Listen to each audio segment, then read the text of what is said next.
What is up, guys? JE Live is back, and I am here. I'm trying to be consistent with this thing, and we'll have some call in.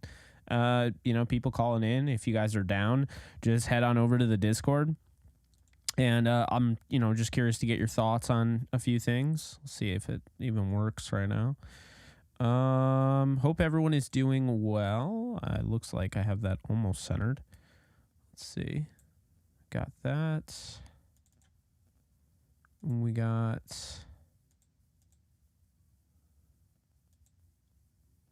All right. So yeah, feel free to hop in the waiting room on the Discord if you want to call in about the show. We're going to be talking about a few different things. First off, the Rams ended up signing cornerback Duke Shelley. I understand if you don't know who that is, it comes off like who really gives a damn. But if you do know who that is, this is somebody that's been around the league for a little bit. But he really made an impact at the end of last season in an abysmal defense coached by Ed Donatel of the Vikings. In 2022, he had the third highest coverage grade by PFF, only behind Sauce Gardner and Patrick Surtain. His man coverage grade was second in the entire league, only behind Marlon Humphrey. He had 11 pass breakups, an interception, and quarterbacks, when targeting him, had a 59.6 quarterback rating, which is sixth in the NFL for last season. Duke Shelley is not a big guy. Okay, he's undersized, and that's why undersized corners get to, they're passed around like they're a potato, essentially, a hot potato. But this is somebody that, well, first off, let's just talk about this real quick. The whole idea of going out and getting him is incredibly interesting because he plays kind of that similar style of a Travius Tomlinson. He's kind of similar to Darion Kendrick in a way. And so it makes you wonder, did something happen? Did Darion Kendrick have some sort of setback? Is this more, we have an injury, we're going to bring him in, figure this out? What is this? And I think that's something, we're going to learn that, soon, what this actually means. But for now, and Alex, I'm dropping that Discord link right in there. Appreciate you subscribing, CapCut. Thank you. So I think right now, this is a good move, and that's what it is. We don't know who he's going to replace, if he's going to replace anybody. There was only 52 guys on the roster because O'Shawn Mathis goes to IR, just kind of like what we expected. So O'Shawn will be able to be brought back at some point this season, which is good news for him in a rookie season. But he's going to be on IR. He's going to miss, the first 4 games of the season or whatever he's supposed to miss. And they'll figure that out, moving forward. But I think when you take into account, the way Duke Shelley finished his season last year, it'd be unfair to talk about the last 6 games of the season for Cam Akers and how it's going to affect him in 2023 and how we can expect big things, and to not do the same about Duke Shelley, because Duke Shelley was essentially Cam Akers at cornerback last year, was one of the best cornerbacks in all of football in the last 6 games of the season. And so when I look at that, I see a guy that was, trending in the right direction. He turns down the contract to go back to the Vikings. Probably something in hindsight, he should have just taken the Vikings contract. He turns it down for a few extra dollars to go over to the Raiders, and then the Raiders end up cutting him. So now, of course, you have that label, oh, the Raiders cut him, he's not good, yada, yada. And that's just not necessarily true, okay? It's just not. I think he's a good cornerback. I think, this is a good fit for him. This is somebody that can play man. This is somebody that can play zone. This is somebody that can, he can tackle. He can make plays on the football. He's not a ball hawk, so to speak, but he's got good ball skills in a sense, good timing. I really think this is one of those moves where the Rams once again, first off, are showing they're great at bargain bin hunting. I mean, we'll go through it right now. Demarcus Robinson, trading for Kevin Dotson, going out and getting Duke Shelley 9 days before the season, finding Brett Maher, dealing with a rookie kicker all throughout camp, and then just signing Brett Maher like that, a 90% field goal kicker last year. Tyler Johnson, who could potentially suit up on next Sunday if that does end up happening with the whole Cooper Kupp thing. So, they've done a nice job. Ahkello Witherspoon was a really good cornerback for the Steelers. I will say this, he dealt with the hamstring injury that Cooper Kupp is currently dealing with. So that is kind of some cause for concern. It's why I think that the Rams have a decision to make whether or not they decide to keep Cooper Kupp on the pine or whatever they do. I kind of wouldn't really judge them if they wanted to let Cooper Kupp rest this out for the first 4 games. And if you don't think the Rams can win those games without Cooper Kupp, then you really think the Rams are that bad. For me personally, I think they could still win without Cooper Kupp because as long as they have Matthew Stafford, you go back to his days with the Lions, and, I think he's somebody that can make plays. He's somebody that can make plays no matter who it is. First off, you look at guys in the past like Danny Amendola. You look at the third string tight end that he was throwing to late in the game against Tennessee on film. I always bring up, the kid out of Washington whose name is totally escaping me, Bryant, Hunter Bryant. I just think that the way it is that you have Stafford. And so much so, we get lost in the sauce all the time with the idea of Matthew Stafford and Cooper Kupp is the best duo in all of football. And I think a lot of people would agree with that based on what we've seen with them. But we get lost in the sauce at the idea that Matthew Stafford, had Calvin Johnson, he's had Cooper Kupp, but we forget about the in-between. And the in-between was Matthew Stafford was fine throwing to Marvin Jones. He was fine throwing to Kenny Galladay, but then he was also fine throwing to Danny Amendola and Adrian Peterson and insert whoever the hell else, because that is what Jesse James, and that is what at the end of the day, Matthew Stafford is. He's a quarterback that can distribute the football no matter who is playing for him. So I think way too often we get carried away with the notion that, he doesn't have Cooper Kupp, he doesn't have weapons, whatever. Matthew Stafford's big calling card is that he didn't have to have weapons to succeed.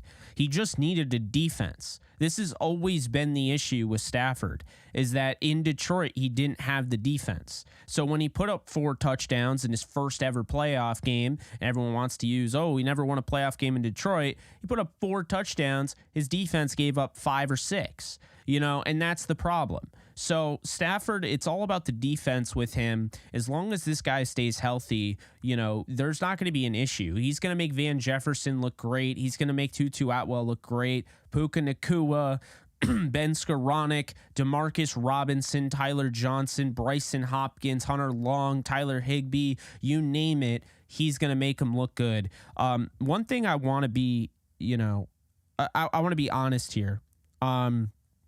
You want to say one thing is that I think we are really underrating the fact that the running backs, especially with Mike LaFleur, which I highlighted when they hired him, are going to be more used in the passing game. I think, you look at Kyron Williams and you see those things that are showing up on Twitter throughout, the Rams and the Raiders joint practices and the Rams and Broncos, is that Kyron Williams is making plays. He's making plays in camp, and it's something to be said. He's working with Stafford, he's working with the ones, and it makes you wonder, if push came to shove, would Kyron Williams turn into the slot receiver? I don't know. But I think they're definitely going to be using both he and Cam Akers quite often. I think this offense is going to be more than what we've seen in the past, and I think the defense is going to be more aggressive. There's been a lot of almost like teasing that this defense is going to be more aggressive than it was last year, not going to play so much off the ball as it has been in the past. I don't know, guys. I feel good about this team. I would have loved to see them go out and get another edge defender, but right now I feel pretty good about this team. I still feel confident they're going to be a 10-7 ball club, maybe 11-6, but I feel good at 10-7. Obviously that is with the caveat that they stay healthy. That's really important. That's all that matters. If they stay healthy, I think it's all possible. If they don't, then, well, anything can really happen at that point. You could be even picking number 2 overall. I mean, it depends, right? Health is everything, but it should go without saying, and I think that's really important, with that. But let's, what else is really important, guys? Getting to say hi to everybody who's in here. So if you've commented, I'm going to go through right now. Bucketman Edits, what's up? Anthony D, Quavo, Kelvin, Random Guy, Kareem, Joaquin, Rusty, Jack, Jonathan, Nelson, Sargon, the Fun NFL, Rod, David Mel. What is up, guys, over on YouTube? Appreciate you. Hope you are all having a great Friday. Happy Friday, for the record, and happy September. It is September 1st. We are in September. What's up, Johan?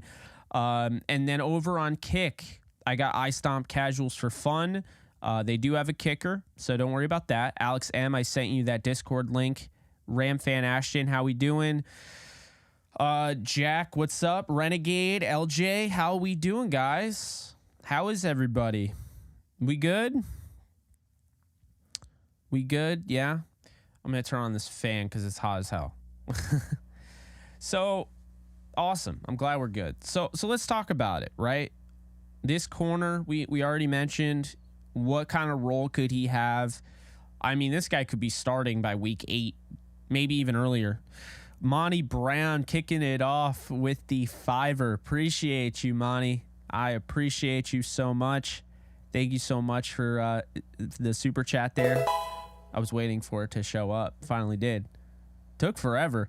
Thank you so much. Hello, my brother Jake. Sporting my JE shirt at the moment. Will Cup beat? I love that, man. You guys send me a picture. Tag me in a picture on Twitter or something. I'll definitely retweet that. That's so fire. At the moment, will Cup be their first game? What's up, Ramley? It's time to pull together and support our guys. Thank you, Annette. Yeah, I try to keep you guys up to date for the most part. What's up, Superfalk?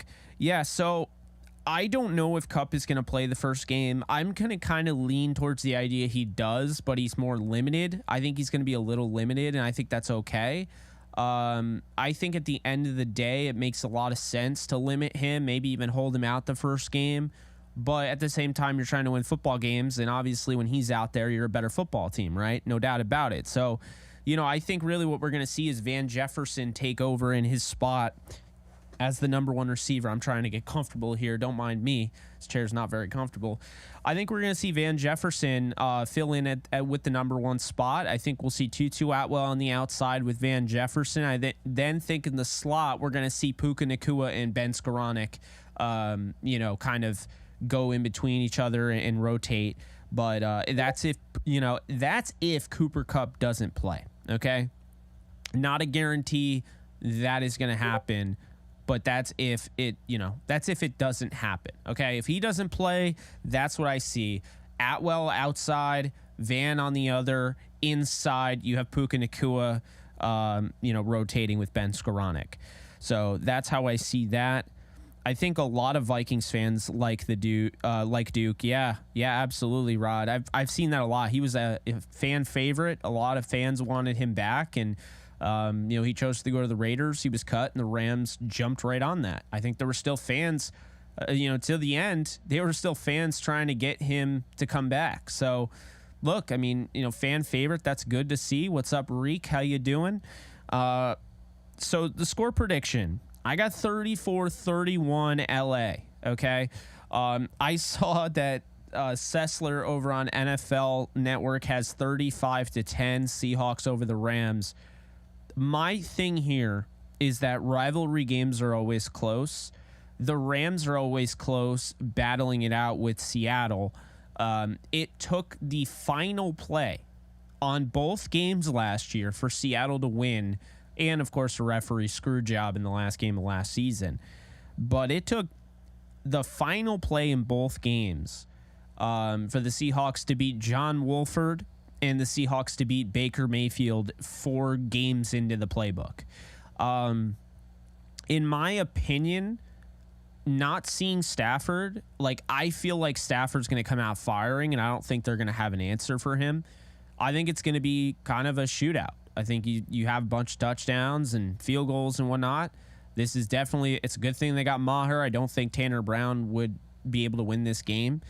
Nothing against him. It's just, he's a rookie and it's hard to play in Seattle. But yeah, that's how I see it right now, guys. I think it's going to be a 34-31 ball game. The Rams win.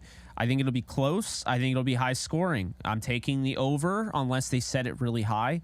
I'm going to take the over. And by the way, I think it's free money, guys. I'm not, a gambling dude. I'm not the sports betting guy, but I'll tell you right now. And I guess I'll look into it. What is it at right now? Let's see here. It appears to be at, let's see. So right now, the over-under is 46. I'm pounding that. Okay? That's, you realize 46 is losing the game. If you go with the under, you go with the over, you would just need a 27-20 ball game. Or 24-23. And I have them in the 30s. So I'm going to pound the over on the 46.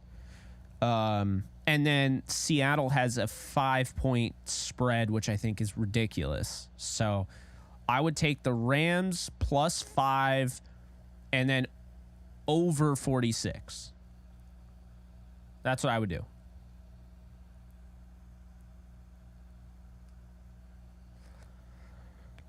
Over for $1 million. Yeah, just throw the house on the over, man. 46. The weather's going to be 65. That's what they're saying. 65 degrees right now. Cloudy, but no rain. Guys, it's right there. You want to make free money? There you go. Over. Over plus 5 Rams.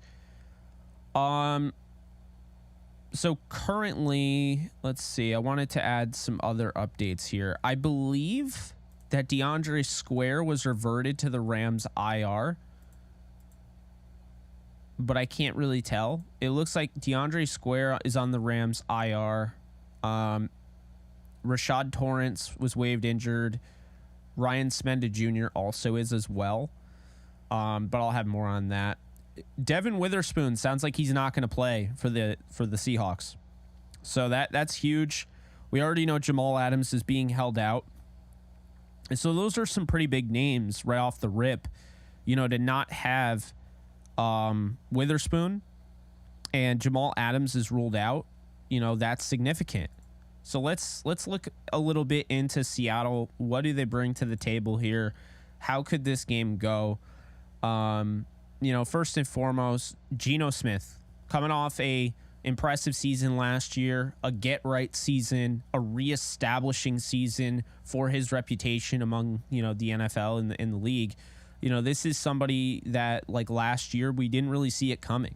2021, we saw, little bits and pieces of what it could be, but, it was a 4-game sample size, right? This guy had been, going all over the place. He starts off with the Jets, and he had 12 touchdowns and 21 interceptions his rookie year. He had a 52.1 passer rating. Talk about consistency. He had the same exact thing in 2014 and 2015 with the Jets. So it was not a great time with the Jets. And then he went to the Giants, and I actually saw one of the games he came in. He threw a touchdown, didn't throw an interception, but only played in 2 games. Then he goes to the Chargers. Only is in 5 games. He throws 4 passes. Goes to Seattle. He throws 5 passes in 2020. And then 2021, he throws 95. And then 2022 becomes the starter, and it's his best season to date. 69.8 completion percent, 4,282 yards, 30 touchdowns, 11 interceptions, and 100.9 passer rating. So what do we get out of Geno, who's now 32 years old? Who's going to be 33 come October 10th. Funny, one day before I was born. So anyway, what are we going to get out of him? All right, what's the deal here? Where are you guys thinking? I'm curious what you guys think about Geno Smith going into the season. Drew Lock is the only backup on the roster there. So if anything were to happen, Drew Lock would be next. He's got a run game that I think they're going to rely heavy on. You got Kenneth Walker III. You know what he can do, obviously. But then you have Zach Charbonnet, a guy that you all know what he can do. A lot of you guys were pounding the stump for Zach Charbonnet. So you got those two guys. You got DJ Dallas, and Kenny McIntosh is questionable. We know that Seattle loves to use all their running backs. So there's a chance that they're going to pound the rock early on to try to just, establish the run against this defense, test this young defense. Kenneth Walker can house it. Zach Charbonnet can bring on 5, 6, 7 tacklers to bring him down. So that wears out your defense. So that's something that they can do. DJ Dallas is somebody that has experience against the Rams. So those are some guys there. But then when we get to the weapons, this is where Seattle can also really hurt you. And you can't, for a second, take your eye off of guys like DK Metcalf and Tyler Lockett, one of the best receiving duos in the sport. Lockett is a route running savant, and DK Metcalf, who took a little bit, to get going against the Rams, really came into his own last year and was terrorizing the Rams, including the game-winning touchdown, at SoFi Stadium earlier in the year. Metcalf is going to be someone to look out for. I think the chances of Metcalf being covered by Akello Witherspoon are very high. Witherspoon does have that speed. He's got that 4'4", 6'2", 6'3" size combination that you really love to see. Eskridge is suspended, so he's not going to play, but you have DK Metcalf, you got Tyler Lockett.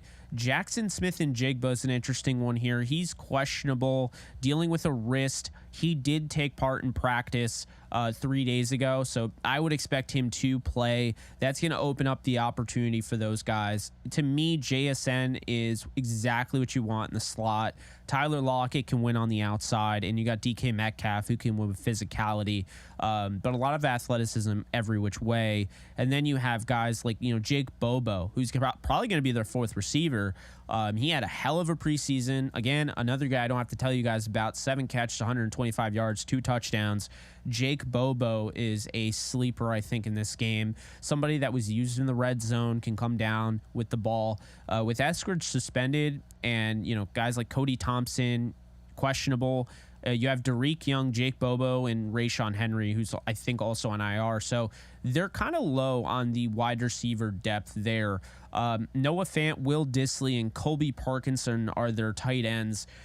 I think when you look at the tight ends here, Noah Fant will probably be guarded by either Jordan Fuller or John Johnson III. And I think when you look at John Johnson, what he did with the Rams previous, the way he was able to shut down guys like George Kittle in the past, I think that's going to be necessary. And I think Noah Fant's he's a good talent. So it'll be nice to be able to have a guy that can match up with him. But it's going to be up to Geno. I think this offense is going to be up to Geno. Charles Cross and Abraham Lucas, the only two rookies, I believe, to start a playoff game at tackle. They now come into their second year, coming off an impressive rookie season. Charles Cross at left tackle, Abraham Lucas at right tackle. You got Phil Haynes, who's got some experience at right guard, Evan Brown at center, and Damian Lewis at left guard. So it's not an incredible offensive line, but it's a solid offensive line that's got some depth in guys like Stone Forsythe and Anthony Bradford and Oluwatimi,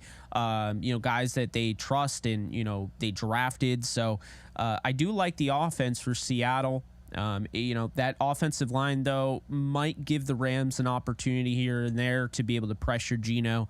I think Aaron Donald is going to have his way with Evan Brown / Phil Haynes, or Evan Brown / Damian Lewis, in my opinion. But that's just me. LA Rams, thank you so much for the 10. Our Rams will go 11-6. Go Rams. I like the prediction. I got 10-7, but I won't be surprised if they win 11 games. I kind of have the Rams capped at 11. By the way, what's up, LA Rams? How's it going, Exotic? Vicarious, what's up? How we doing? Chat? Let's see. Stopping the run, establishing the run are keys. Yeah, I mean, stopping their run game is going to be difficult because they actually did a really nice job diversifying their running back room. You talk about a guy in Kenneth Walker III who is 5'9" and 211, right? He's kind of their speedy back, can house one. But then you have Zach Charbonnet, who's kind of built to withstand the punishment. 6'1", 214, runs upright. has more power. And you got DJ Dallas, kind of your do-it-all, and then Kenny McIntosh as well, though he's questionable. This offense, though, is going to be pretty solid. So then you look at the defense, right? You got Draymond Jones, Jaron Reed, Mario Edwards Jr. Playing the defensive line with Boy Mafe. You got Uchenna Nwosu as the two outside linebackers, Jordan Brooks and Bobby Wagner. Can't forget about Darrell Taylor, who's also going to be there, although he's questionable, as well as Derek Hall, the second rounder. They have some talent on this defense. You look at the corner room, and Devin Witherspoon is likely not going to play. Jamal Adams is out. So what we're probably going to see here is Quandre Diggs and Julian Love in at safety. It's going to be Tariq Woolen, and with Devin Witherspoon out, it'll either be Trey Brown, Caillou Blue Kelly, who they just acquired, or it'll be Michael Jackson. So that is what you're seeing there, and I think that's a huge opportunity for the Rams to kind of take over in this game and, kind of pick on one of those guys. I think Tariq Woolen is good. I mean, no doubt about it. Guy's a ball hawk, but you can get him to bite on those double moves. And, I think with Witherspoon out, it really creates a little bit of an issue here. Trey Brown, Michael Jackson, Caillou Kelly, which one of those guys is going to step up? They also have Kobe Bryant as well. He might start, but I think Stafford, the savvy veteran he is going to make them pay. And so I think this is one of those games where if Cooper Kupp doesn't play, I still think they can make plays. Tutu Atwell, Van Jefferson, Puka Nacua, Ben Skoranek, even Demarcus Robinson getting involved, and that's not including Tyler Higbee. So, I'm liking the way the Rams kind of match up against Seattle, and I don't know if Seattle's liking the way they match up against the Rams. Because I'll tell you right now, without Witherspoon, that physicality, that guy that can play bump and run, just that smash mouth mentality that he has, without that guy, no Jamal Adams. And keep in mind, no Jamal Adams. They lost Ryan Neal in the offseason. Ryan Neal was rated the top safety, according to PFF, in the league. Okay, he went to Tampa Bay in the offseason. So it's a secondary that's not as good as last year's secondary with Devin Witherspoon and Adams out. So keep that in mind. So now we move to the Rams here.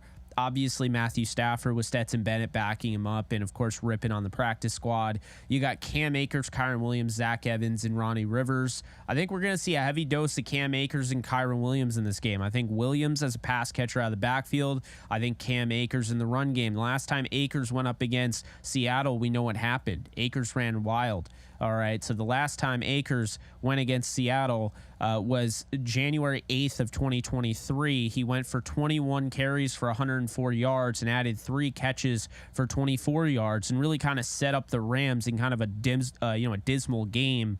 The argument is that, he probably could have gotten the ball more. And they might have won. They lost 19-16 in a game. Yeah, he probably should have gotten the ball way more. Akers down the stretch last year, you had back-to-back 100-yard games, just really was strong to end the season. And to me, what I'm seeing right here is somebody that, 5.4 yard per carry game against, the Packers, 5.1 against the Broncos with 3 touchdowns, 6.5 against the Chargers, 5 against the Seattle Seahawks. He may not have been going against great run defenses, but he got hot. And we talk about it all the time. The Lions, why I believe the Lions could be in the Super Bowl this year. Michael King, what's up? Why I believe the Lions will be in the Super Bowl this year is because they finished the year strong. It's about how you finish the season. Those are the guys and those are the teams to look out for. Look at the Steelers. They went 7-2 down the stretch. That's a team I'm looking out for. So with Cam Akers, I don't just throw away that this guy, when you extrapolate, those of you who know, but when you extrapolate that last 6 games over the course of an entire season, he's top 3 in almost every running statistic. I'm going to take that into account. I'm not going to just throw that away just because it was bad run defenses. So this is somebody that I think is going to be able to, I think Cam Akers is going to be able to run on the Seahawks defense, and I'm excited to see it. So you got Cam Akers, of course, You got Kyron Williams as the receiving back. If Cooper Kupp plays, then you're golden. If he doesn't, Van Jefferson steps up for Cooper Kupp. You got Tutu Atwell playing on the outside as well, and Ben Skoranek, Puka Nacua, and Demarcus Robinson will probably rotate in and out in that slot spot. You got Tyler Higbee, Bryson Hopkins, Hunter Long, and Davis Allen. I'm expecting a heavy dose of Tyler Higbee if Cooper Kupp's out, and the reason being he and Stafford definitely have a connection there. Bryson Hopkins had a great camp to the point where he didn't even have to do practice. He didn't even have to do preseason. They kept him out of preseason entirely, so they really like what he's putting out there. Left tackle, you got Alaric Jackson. You got left guard, Steve Avila. I believe it's going to be Coleman Shelton at center, although we don't know for sure. Tremaine Anchorman at right guard and Rob Havenstein at right tackle. Just the in my opinion anyway, just the backups and the depth here for the offensive line is some of the best the Rams have had in quite some time. You got Joseph Noteboom, you got Kevin Dotson, you got Brian Allen, Zach Thomas, and Warren McClendon Jr. You essentially have a backup for every single position. The Rams are carrying 10 for a reason, and this is one of the better offensive lines as far as depth that they've had in quite some time. Obviously, you'd like to have an offensive line with Whitworth, but you don't. And this is really good depth for the Rams, what they were able to do with that. On the defensive side of the ball, it's unsure of who is going to start next to Donald and Brown on the defensive line. I tend to lean towards Kobe Turner. Wouldn't be surprised if it's Ernest Brown IV or Jonah Williams. Laurel Murchison, Desjuan Johnson will obviously need to provide some depth. I think when you look at the edge defenders, I think you're going to see Byron Young starting, no doubt about it. Michael Hoyt played a lot of preseason, a lot more than I expected. So I would not be surprised if Michael Hoyt did not win this starting job and we see somebody like that is a complete shock in Van Valkenburg or even Nick Hampton. I think they'll go with Hoyt. I think over the course of the year, Van Valkenburg or Hampton will end up winning the job, and maybe O'Shawn Mathis surprises us when he comes off IR. But Byron Young is the one that I feel confident in on this, in this room. I still would have liked to see them address it more to go and get to the quarterback. I think that they're going to need some more pressure, obviously, off the edge. Aaron Donald's going to do what he can, right? Bobby Brown, in my opinion, is underrated. He's going to do what he can. Kobe Turner, going to do what he can. But this edge room is going to be tested, and the problem here is that when this edge room is tested and you have Ernest Jones at, inside linebacker, now you got 3 corners out there, you got 2 safeties. I think this safety room, this secondary in general is really good. Okay, I actually really like this secondary room. Trey Tomlinson, you got Kobe Durant, you got Akello Witherspoon, you get guys like that. Duke Shelley was a great pickup. You got safeties in Jordan Fuller, John Johnson, Russ East, Quentin Lake that I trust. But at the end of the day, it's like, doesn't matter how often these guys are able to cover these guys, because if your pass rush can't get to the quarterback, it's going to be a long day at the office. So here's how I see it going. I think the Rams ultimately win this game 34-31, as I said. I think the Rams are the better team, and we will see that. I think at the end of the day, the Rams are going to run the ball with Cam Akers. They're going to, throw the ball to Kyron Williams out of the backfield. They're going to get the running backs involved early on. I think that was a big reason why they went out and they got Mike LaFleur to kind of refocus on the running backs, because that is what this league is. You need running backs to succeed, okay? If everybody's going to go towards that 11 personnel, you can't just not run the ball anymore, okay? You're going to have to run the ball. You're going to have to establish the run. If you're going to use play action as much as you do, you're going to have to, establish the run to get the defense to actually bite on the play action. So the way I see it is this. I see a game in which they get the ball, they run it quickly with Cam Akers, they get some yards, they start gaining some momentum, they throw it a few times to Kyron, and then you start to get the pass game going. If Cooper Kupp is available, I think Stafford's going to throw it all over the yard. If he's not available, I still think he's going to throw it all over the yard. I think they're going to pick on whoever starts in place of Witherspoon, whether that is Kobe Bryant or whoever, Michael Jackson, Trey Brown, whoever. I think they are going to pick on him. And then I think at the end of the day, the defense is going to surprise some people. They're going to get enough stops. They're still going to give up a lot of points. They're still going to give up a lot of yards in this game. I think Seattle's offense is too good to just completely neutralize them. But I think this will be a 34-31 game. I think the Rams move on to the 49er game. Opening day at SoFi Stadium against the 49ers week 2 with a chance to win that. I really believe that. These rivalry games, you got to be very careful with, especially early in the season, with the blowout picks. I see way too many blowout picks. Oh, the Seahawks are going to blow the Rams out. Oh, the Rams are going to blow the Seahawks out. How about none of that? None of that's going to happen because these two teams know each other very well, okay? And these two teams are starting with a clean slate. And these two teams are also teams that are rivals. So rivalry games always get weird. I would never pick a blowout in a rivalry game unless I don't know, unless the Cardinals are involved. Then I guess we already know that they don't want to win. So that's how I have that. I'm curious, guys, if you want to call in, let me know. Definitely be sure to join me over on Discord. I'm taking calls if anybody wants to. Don't feel like you have to, but it is there. The link is in the chat. I'll post it again though. There we go.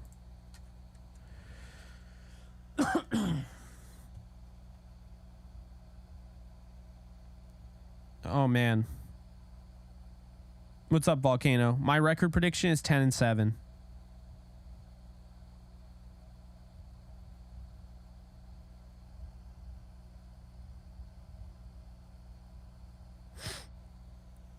The 49ers with no Bosa. It looks like that could be the case.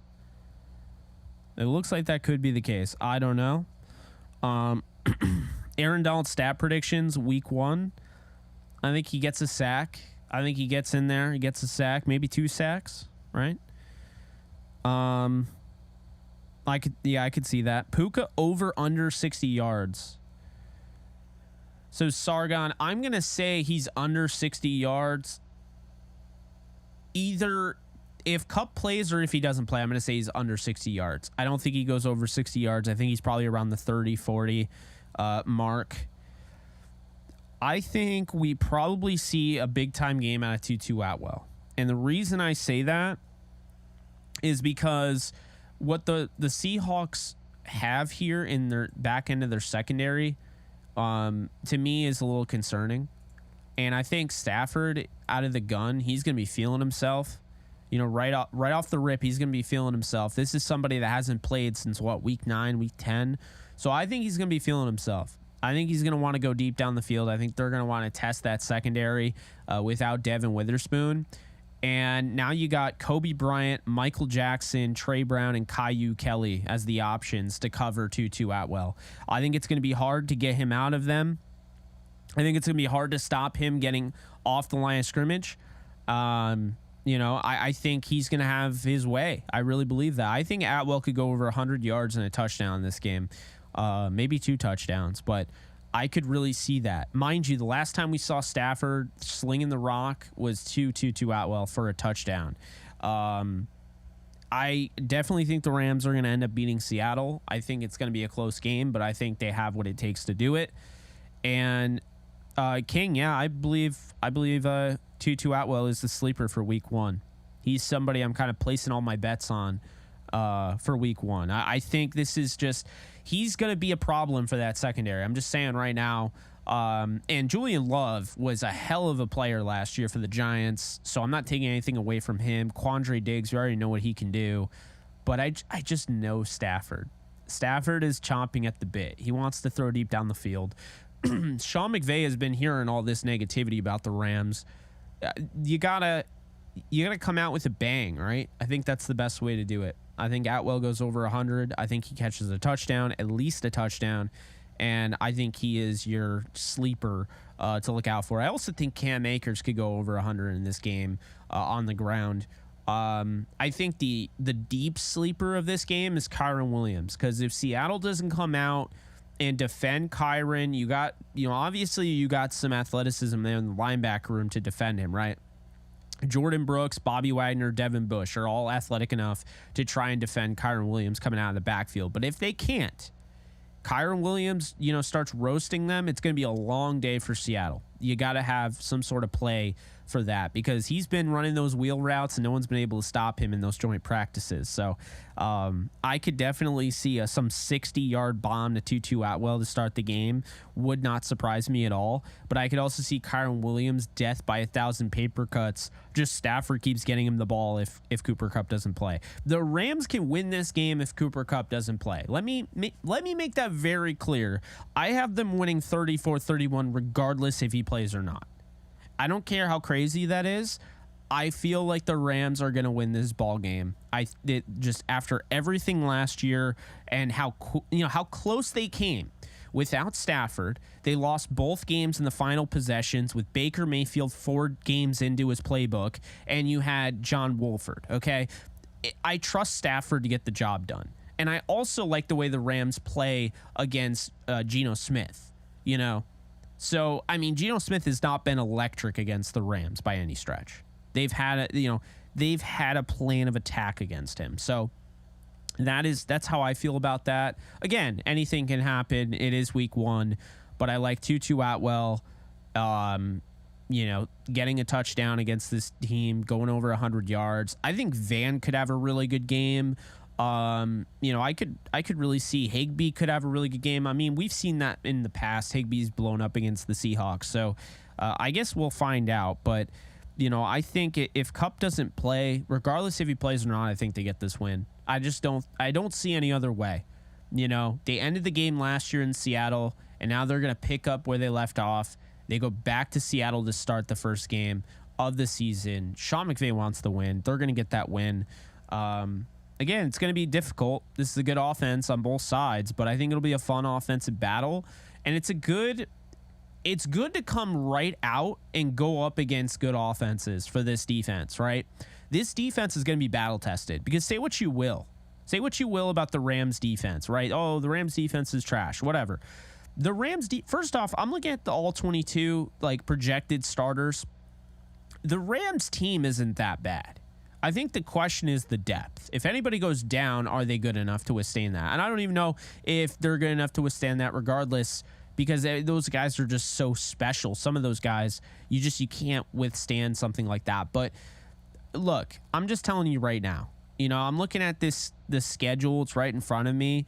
Seattle, 49ers, Bengals. You come out those first 3 games and you're seeing those type of defenses, or you're seeing those type of offenses, and I guess defenses, but offenses, it's only going to make your young unit better, okay? There's a lot to learn in those 3 games. Seattle is going to harden this defense. The 49ers with Christian McCaffrey and Deebo Samuel and Ayuk and all those guys, Kittle, that is going to be a problem for the defense. And then the Bengals, I think they're the best team in the NFL. So you got, Joe Burrow throwing it all over the yard with T. Higgins and Jamar Chase and Tyler Boyd and Joe Mixon, and now you got, Irv Smith Jr. This is some great experience for a young Rams defense that I think over the course of the season is going to get better and better and better, okay? A lot of people don't want to admit that. They want to just assume, they're going to be trash. Okay, well, they can't be trash the whole season. It's a young group with talent. Eventually, you're going to grow. You're going to get better. You're going to evolve. And that's what I expect the Rams to do. I see iron sharpens iron right there with I&O, and I totally agree. I think they're just going to get stronger and stronger as the season goes on. And the great thing is, say you go, 1-2 the first 3 games, I can live with that. If you beat Seattle and you lose to the Niners close, and you lose to the Bengals, you go up against the Indianapolis Colts, and now you have a chance to get back to 500 at 2-2. And say you beat the Colts and you lose to the Eagles. Okay, now you're 2-3. Now you got the Cardinals. So now you have a 3-3 team going back to SoFi Stadium, or staying at SoFi Stadium for the last game of that homestand against the Steelers. And the Steelers look like a damn tough team. But if you win that game, now you're at 4-3, heading to Jerry World, a place that you've had kind of back and forth, good and bad there. I think they're a beatable team. I think the Packers are a beatable team. And then I think Seattle's a beatable team. And then you look at it and you're like, okay, I got Seattle coming off a bye at SoFi. Then I got the Cardinals, who are tanking at home. Then I have the Browns, and then I worry about the Ravens. Then I got the Commanders, the Saints, the Giants, the 49ers. Guys, if you look at this schedule, it's not as difficult as people are making it out to be. Okay? That's the thing. Everyone wants to act like the Rams have no chance of winning 10 games on this schedule. You mean to tell me the Rams can't beat, let's see here, Seattle 1, Colts 2, Cardinals 3, right? Seattle again, 4. Cardinals 5. Browns 6. Right? Commanders 7. Saints 8. Giants 9. And then just give me one game that, one game. The Packers, the Cowboys, the Steelers, the 49ers, one of those games, the Eagles. They just need to win one of those games. But the easy games, they can win 9 of those. 8 of those. Like, this team can win. It might be ugly wins. Like, we're talking right now. Like, this might be a 34-31 game, and then the 49er game might be like 17-13 they lose. And then the Bengals game, they might lose 27-17 and then come back against the Colts and just give Anthony Richardson the business. Now you're talking it's like 28-13 they win. And then they lose a close game to Philly, 28-24. And they beat Arizona like 38-10. And then they lose or they beat the Steelers 20-17. Then Jerry World, they upset the Cowboys. And now everybody's talking about them like, oh, did we underestimate the LA Rams? Yeah, you did. But we'll see, man. We'll see how it is. Yeah, people think the Seattle Seahawks are going to sweep the Rams. Sean McVay's had really good success against Seattle. Last year, not so much. But I think really what it comes down to, though, is the offensive line. What they did to address it, to me, was enough. And as long as everyone stays healthy, that is key to this team. There's no reason this team can't win 10 games. No reason at all. And, I mean, they can win more than that. I'm not capping them. I'm just saying I think 10 games, which is my prediction, I think is what they can win. Oh, man. My phone's blowing up. Oh, Monty, did you tag me?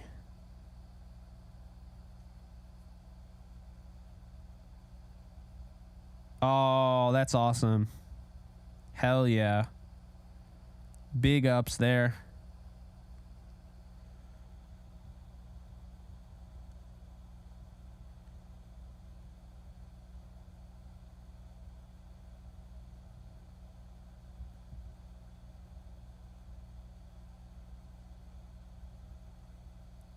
There we go. I had to put that in there. I like Tom Grossi, but he said our floor is 5-12 and our ceiling is 7-10. Yeah, Tom is very low on the Rams. I saw their prediction video, and none of them were very high on the Rams. That group with like Brandon Perna and Scooter Magruder and all those guys. Look, I don't think most people are very high on the Rams. Then again, I don't think most people saw the Rams outside of 2 games last year. Like, mind you, this is why I always say, focus on what you know. Like, why are you watching one of those? Oh, Mr. Ram, I see you. Ashton, what's good? Hey. Welcome to JE Live, man. How you doing? Doing good. I'm fantasy drafting right now while listening to you. So. Oh, awesome. Hopefully I'm not making your fantasy draft like too recency bias, giving you these names like Tutu Atwell. If you're ever doing something and you listen to someone or something like that, you'll find like for instance, I mentioned Tutu Atwell. You got to be careful you don't accidentally draft him when you're hearing that name in your head. Yeah, I typically tend to stay away from Rams players just because of, being a fan, you tend to be biased.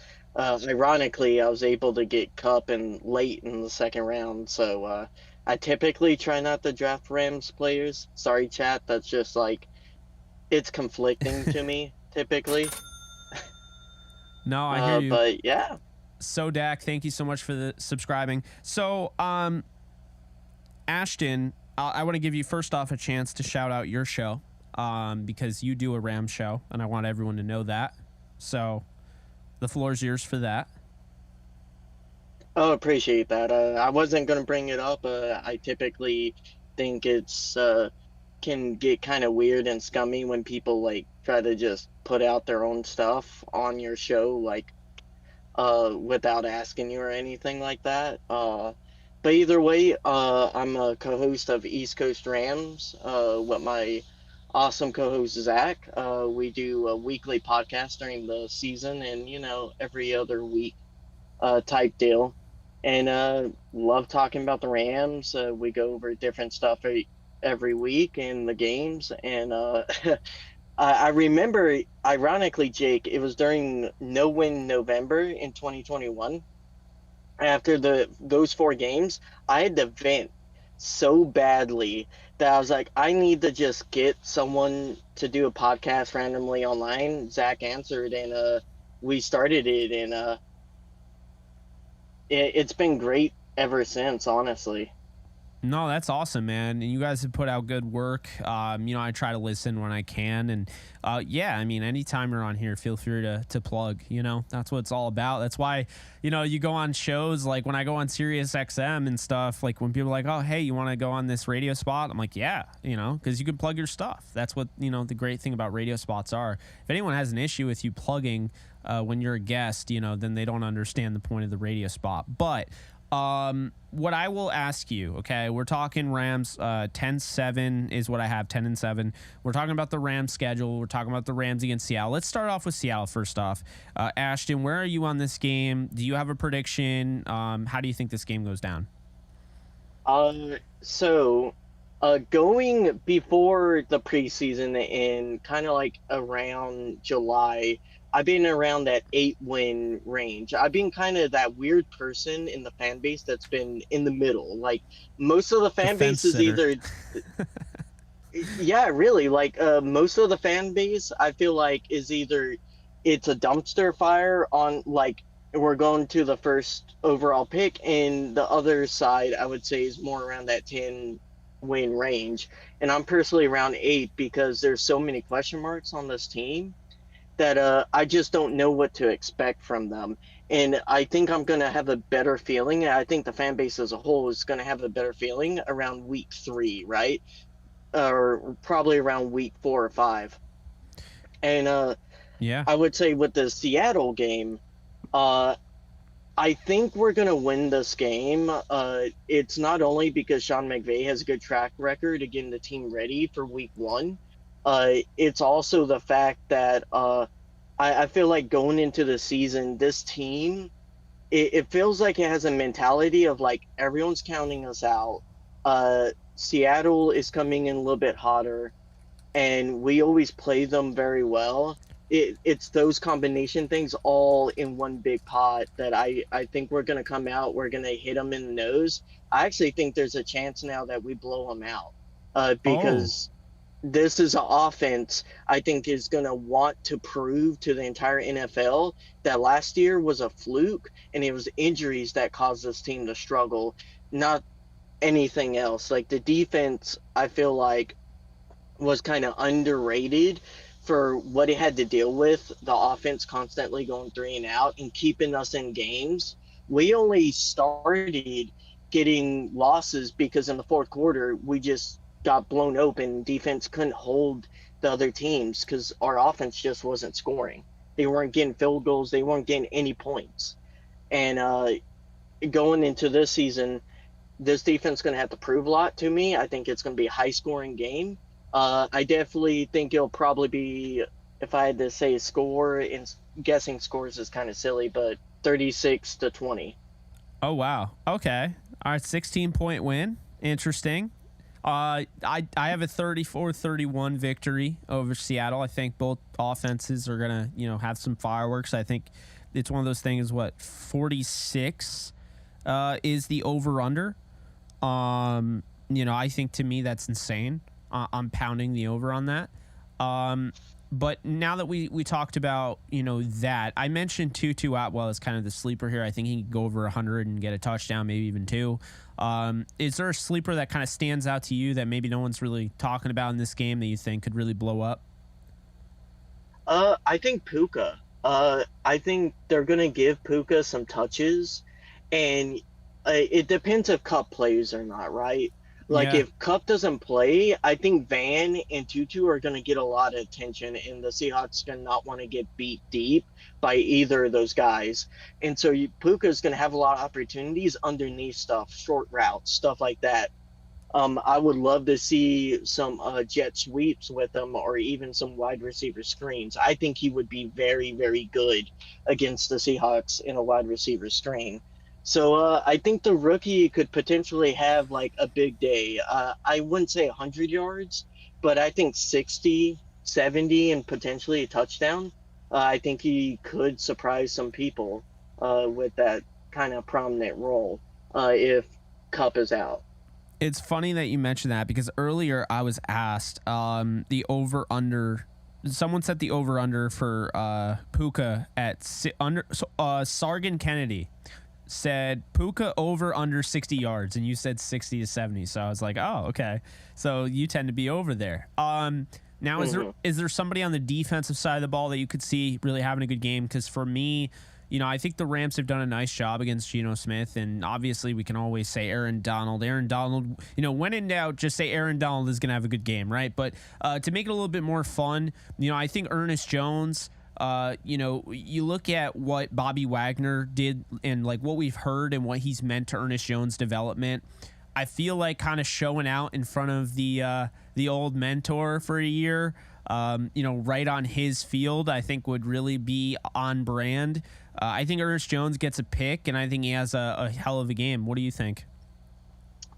Ernest Jones. See, I'm a very big Ernest Jones fan. You know that, Jake. I was one of the few people celebrating that pick on Twitter whenever we made it. Yeah. I do think he's going to have a good game, and I think he's going to be a star in this defense, and the NFL is going to learn his name, the greater NFL, this season. But I'm going to actually say it's going to be your boy John Johnson third. I think he's going to come back in his debut as a Ram and break up some very, very big plays, because I think Geno Smith and the Seahawks offense is going to want explosives, especially DK, and he's going to have to step up, especially with some of these younger rookies in the back end. And I think he will. I love John Johnson. I think he's been underrated as a safety in the NFL, and he did okay. I would say he did good in Cleveland, but he fits better in our scheme, ultimately. Yeah, so I think John Johnson could be in for a good game. I think Kobe Durant could as well. Now that we've kind of hit on that game, how do you see the season going? Because I see a bunch of games that the Rams can win that everyone's saying they can't. Are you seeing this team as a fringe playoff team? Like, where are you on the Rams? So, like I said earlier, around in July, I was around 8 wins, and this all depends on if these rookies can develop. Now, every rookie made the roster, which kind of surprised me because that's pretty rare. So it depends if they can take that step. If the second year guys can definitely take a step, that's going to be even as big. Can Van Jefferson take a step? A lot of question marks, and no one can answer that right now. Most of those people are unknown and kind of waiting for a bigger role, and I think they're going to have that chance. To answer your question, I'm a little bit more positive now. This rookie class has kind of shown me that they can play. I was so happy we drafted Trey Hodges. I was banging the table for him in the 4th round, and then he kept on falling. I was like, you guys got to pick this guy. He's going to be a stud. And this secondary, I think you were right whenever you tweeted out, like, it's going to be a really great secondary. And if they fail, it won't be because of their coverage. It's going to be because of no pressure.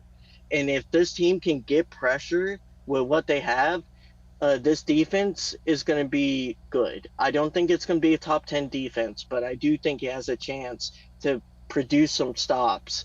And yeah, I think we could be a really dangerous wild card team with a really good offense if this defense can just be, I would say, kind of like a early version of that 21 defense, producing somewhat some stops, forcing some field goals, and kind of reducing the amount of points overall a team's getting against us. Yeah. They're not going to be a top 10 defense, but, you know. Yeah, and I think when you're running that bend don't break, and obviously they have talked about getting more intense and playing more aggressive, so it won't be a true bend don't break like last year. But I think when you're running that, first off, like, let's be honest here, it makes things a lot easier on your offense as long as that your offense can actually put points on the board, and then it helps your defense out. Well, the problem is last year, as we've talked about, the offense was abysmal, and so the defense was on the field way too long. They're giving up the end of games, but it's not really them giving it up, right? It's because they've been on the field too long. They're getting tired, and I think, we kind of, forget how easy that is for that to happen. And so I think, when you look at this secondary, to your point, and what I was saying is that, you got a bunch of talent here. And when I say loaded, like, people are like, loaded? Like, what do you mean loaded? Loaded is having, Marcus Peters, Aqib Talib, yada, yada. No. What I mean loaded is that you have guys that can start that don't have to start, right? You already know Darion Kendrick started last year. They like him a lot. They view him as a starter. He doesn't have to start. They have Travius Tomlinson. He doesn't have to start. They have Jacoby Durant. He's going to be your guy. Akella Witherspoon, 3-year starter. Beyond that, honestly, he's going to start. So then you bring in Duke Shelley, and it's like, I'm not looking at Sean Jolly like he's a starter, but Duke Shelley was not a need, man. Like, that's a good pickup, a guy who, was top 5 in just about every measure according to PFF down the stretch last year at corner. So that's what I mean when I look at the secondary being loaded, because then it's, once again, you didn't need John Johnson, but the fact that you added John Johnson means that there's one of those guys, whether it's Russ Yeast or Quentin Lake, they're probably going to rotate them, but they have so much talent that you wouldn't really expect them to have, because at one point it was like, okay, they're going to be going with Russ Yeast or Quentin Lake, and now you're talking about John Johnson and Will Fuller again reunited like in 2020. And then you have those two, and then you have those corners, and it's like, it really all comes down to the pass rush, because those guys can cover. I mean, they can all cover. I'm a little concerned about, Darion Kendrick and the injuries he's been going through, and I wasn't as high on him last year, but they're very high on him. They've seen him in practice. Development happens, like, getting better each year is a real thing, and maybe, they're seeing things that we're not seeing. So I think, did I say Will Fuller? My bad, Jordan Fuller. So, that's kind of how I see it, is you have a secondary that just continues to get better and better and better. And, then it's like, it's up to the pass rush. And I think Byron Young is somebody that, we're all very excited about, but we don't really know what to expect with him. It is going to be a little bit of a learning curve. He is a rookie, to be fair. But then you have guys like Michael Hoyt that were basically playing in preseason, unlike some of the other starters that weren't. And it makes you wonder if a guy like Zach Van Valkenburg or Nick Hampton or somebody that we haven't even seen yet is going to be starting next to Byron Young. You really just don't know how things are going to go on during the season. And, to add on to that, Ashton, one thing I threw out there on Twitter was like 2018, when they went to the Super Bowl, they traded for Dante Fowler Jr. mid-season. But going into that season, they were fine with guys like Trayvon Young, with Samson Ebukam, with Matt Longacre, and Justin Lawler. That was their edge room. But they had a good secondary, and they made up for it. So it'll be interesting, man. I hope they make some sort of move at the deadline, because I think this team is going to be a playoff team. And just because you're looking at this team like, this team can't win the Super Bowl, let's not make a move, doesn't mean that you can't go out and at least, try. Because no one thought the Bengals, when they had Joe Burrow coming off a torn ACL, were going to be in the playoffs. And then no one thought they were going to win the Super Bowl or go to the Super Bowl that year and play the Rams. So, you can never just assume, you know what I mean?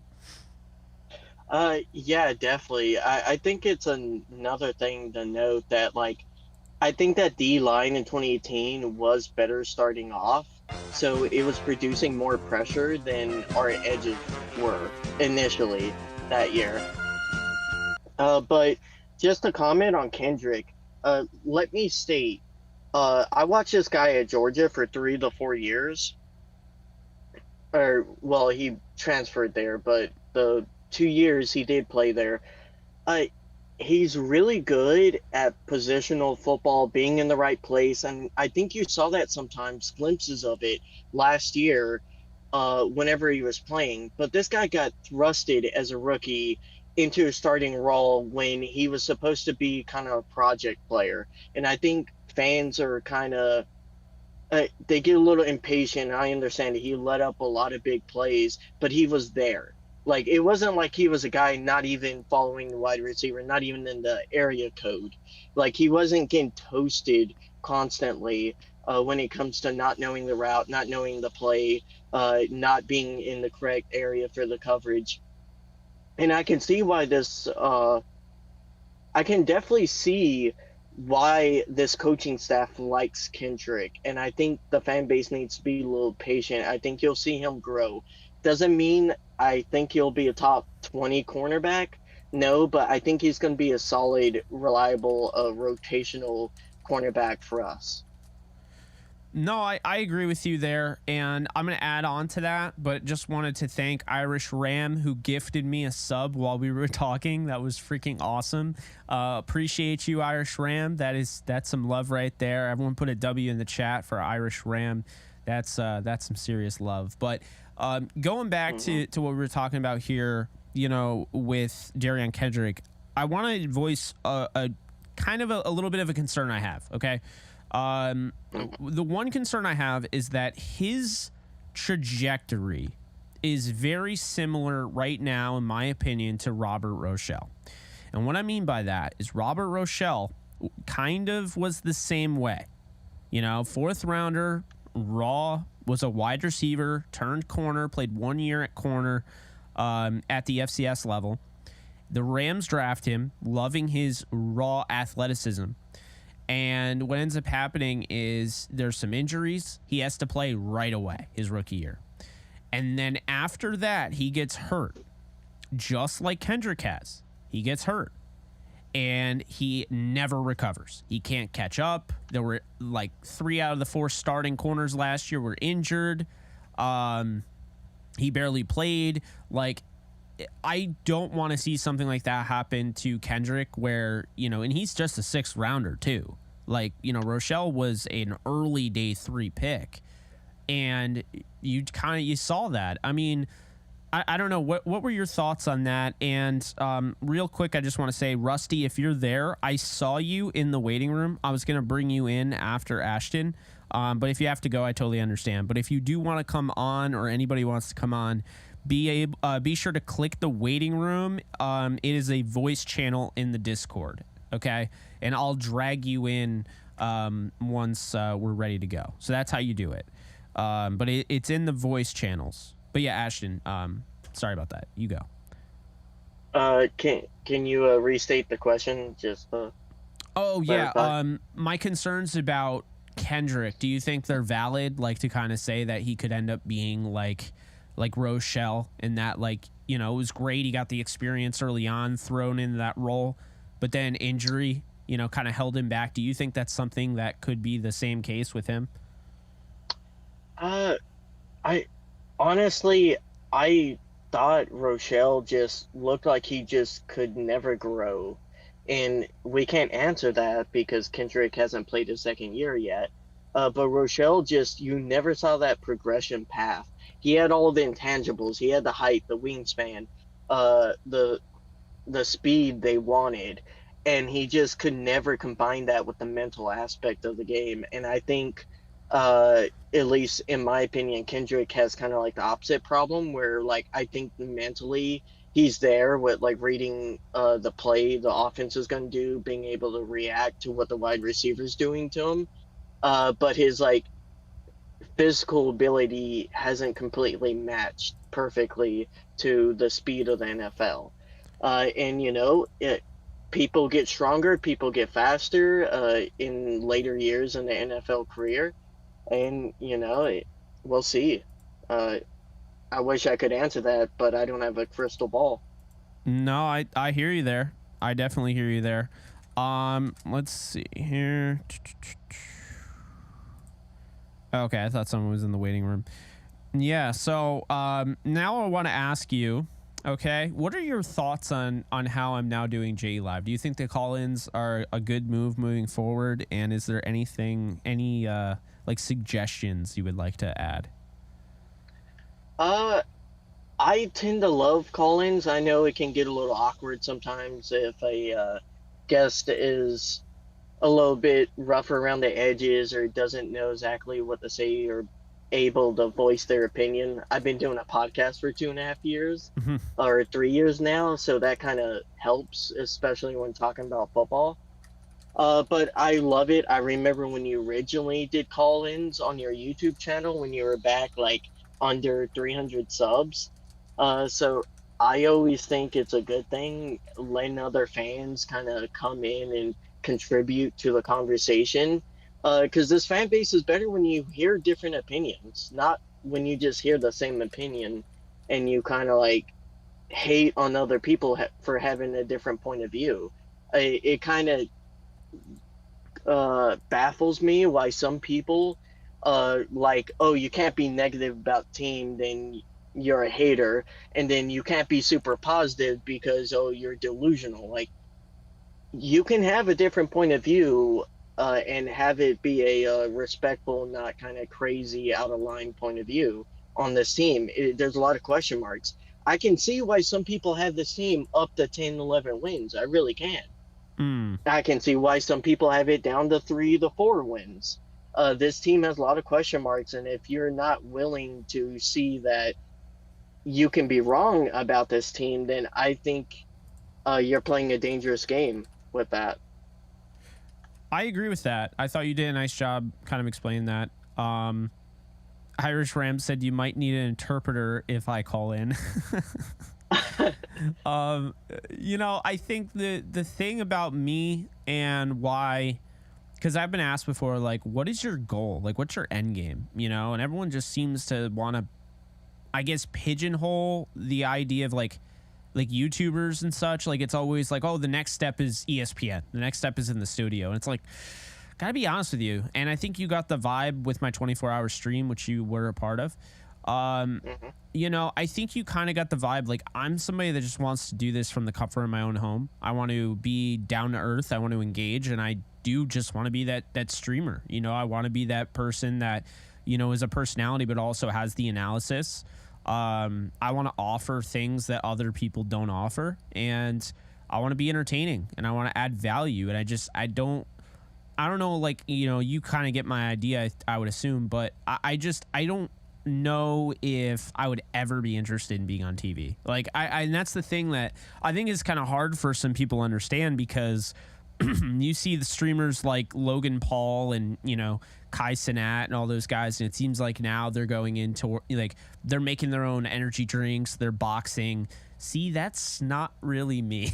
I don't ever want to be that big to the point where if I did a PS5 giveaway in Times Square, I would get mobbed and literally get arrested for it. You know what I'm saying? Yeah. So it's one of those things where I'm comfortable in, like, where I'm at right now, and as we continue to grow, I'll be comfortable doing that. But I think this kind of represents what I am, is that I want to be able to still be able to answer everyone's comments when I can. I understand it's going to get rowdy at some point, but if it's ever like XQC, then I don't feel like I'm really interacting with fans enough. Yeah, I think the interaction helps people feel involved. And let me just give a quick shout out to you. I do a podcast. I understand how much work goes into it. I can't imagine a full-time YouTube gig, how much work and effort goes behind the scenes, because people don't see the time you put in editing videos. They don't see the time you put in setting up, getting your setup working. I do software development as my full-time job, so I understand like the challenges of setting up all that IT stuff, and especially for someone who probably doesn't have background in it, like, you have to go through and get that all done, and it's not easy, and people just don't see that work behind the scenes. So, like, kind of explaining it there for people so they get a little bit bigger grasp of it and understand, the work you do, but you provide entertainment, and I think you do a great job at it. And I I just hope this Ram season is more entertaining itself, because that would make the content a little bit better. Jake, I think you would agree there with me. Uh, it got very painful being a podcaster every week, having to basically repeat myself for the last 5, 6, 7 weeks. Yeah. Or it was 5 weeks till we ended up picking up Baker. That Baker game, Raiders game, was a lot more entertaining to talk about in his other games than what we had before that. So, Oh, it was crazy. It was the best thing about last year, without a doubt. Hey, I appreciate you, Ashton. I'm gonna get Rusty on here, but yeah, we're gonna keep this thing rolling, moving forward. I like doing this. So yeah, man. You have a great day. Everyone have a good day. Either way, I think everyone can agree. If the Rams win 17 games this year, I'll be happy. And I think we'll all be happy, and we won't be fighting. We'll still be fighting on Twitter, but it'll be more entertaining at least. Have a good absolutely. day, guys. All right, take care, Ashton. All right, guys. So that's Ashton from East Coast Rams. You can check out his show. But now we're gonna bring on Rusty here. And Rusty, how you doing? You're muted, by the way. Hey, what's good, Jake? How you doing, man? Can you hear me? You're muted, by the way. Oh. Hey, what's good, Jake? No, I can hear you now. You're gonna want to mute my right. my show because it's gonna confuse you. All right. You're gonna want to mute my my show because it's gonna confuse. Rusty, you there? Ooh, sorry about that. How's it going, man? Can you hear me now? Yeah, I can hear you. Maybe a little bit better. Yeah, everyone can hear you now. All right. So for this season, I'm kind of like I'm in the middle right now because I like the additions we have made, but at the same time, the lack of necessities we need, like pass rush, is a little concerning. But overall, I see this as a like, what do you say? I see this as a way for all the players, Van Jefferson, all these guys, to demonstrate why they deserve a second contract. It's time for these guys to step up. Cooper Kupp is a major loss. We can all agree that. But Van has to show that he can be that number one / number two. And two, these are the opportunities he must have. So if Van can't really do that, and also the thing of his health, that's the thing that's a really major concern, and his multiple drops, which, let's agree, they're not very well. It doesn't look really good for us, and I think it's just overall this season's gonna determine who's gonna get that second contract, who wants it more, who wants to play more, and I wouldn't be surprised if you see the Kobe Durant or Trey Tomlinson playing in the Seattle game. I wouldn't be surprised. Maybe Darion Kendrick is not at full speed of what Raheem wants. I wouldn't be surprised at that. Then there'll be I feel like there's gonna be a lot of storylines that come with us. We're gonna have trade talks, big names, little names. We're gonna be Les Snead's gonna be looking through the practice squad and see who he can steal from those practice squads. Extensions, really good extensions, some bad ones, and overall, we might see some restructures, especially going into the new year. We're gonna have a little bit more cap space, more flexibility, but I think this year is more of us being flexible in like terms of our contracts. They're not. Let's learn from mistakes to never overextend anyone. Like 15 mil a year, just for them to be a burden for us in the later years where their cap hit is very, very, very not friendly towards us. Then it's a lot of us being the underdog this year. A lot of people, media heads, are calling us. They sold their soul for a Super Bowl ring, this and that. Stafford ain't it. He has regressed over the years. McVay, he's gonna have to find a new QB. just little storylines of that. And of course, we're gonna be in some games where we win some, we lose some. But at the end of the day, it's gonna demonstrate we have a good foundation to where we start at. Who are receivers, our quarterback, if Stafford's gonna be the one more year answer, or we're gonna have to draft someone in this year's draft, or kick the rock somewhere around the lines of that. And just overall, I think the biggest bright spot of this entire team has to be the offensive line. Steve Avila is probably could have a Quentin Nelson slash Wyatt Teller type of breakout season, but it all depends on how good Ryan Waddell has trained him and how good this continuity is. And Kevin Dotson, I wouldn't be surprised if he starts week 1 against the Seahawks because Tremaine Anchor may have a little bit of struggles, or Ryan Wendell might not see something that he doesn't like, and who knows, he might give up a sack, and that's enough for Ryan Wendell to say, okay, you're gonna have to go out. I'm gonna have to train you a little bit more, and Kevin Dotson, and we're gonna have some stability right there in our guard spots. And Stafford's gonna have that protection since we got a lot beefier. And overall, I feel like we're in a good spot, but these games are gonna be no biters for sure. We don't have the pass rush or anything like that, but overall, it should be a really fun season to watch, and don't be surprised if there's a lot of storylines coming out of this year. Yeah. No, I hear you. I think, yeah, absolutely. I think we're kind of similar. I mean, I have them at 10-7 making the playoffs, but I think that, either way, this type of season, it's really hard to predict, I mean, if they stay healthy, then I think there's no doubt about it. They can go to the playoffs, but it's going to be about health, and it's going to be about, being able to win those close games. Because, I mean, the NFL, games come down to 1 to 2, maybe even 3 plays, and that's how it's decided. So I think a lot of people need to understand that just because you lose a game close, like we went through with Jeff Fisher, and I think it really kind of is a reminder, Sean McVay, when the Rams kept winning those games that we kept saying during the Jeff Fisher, oh, they almost won. We should have won.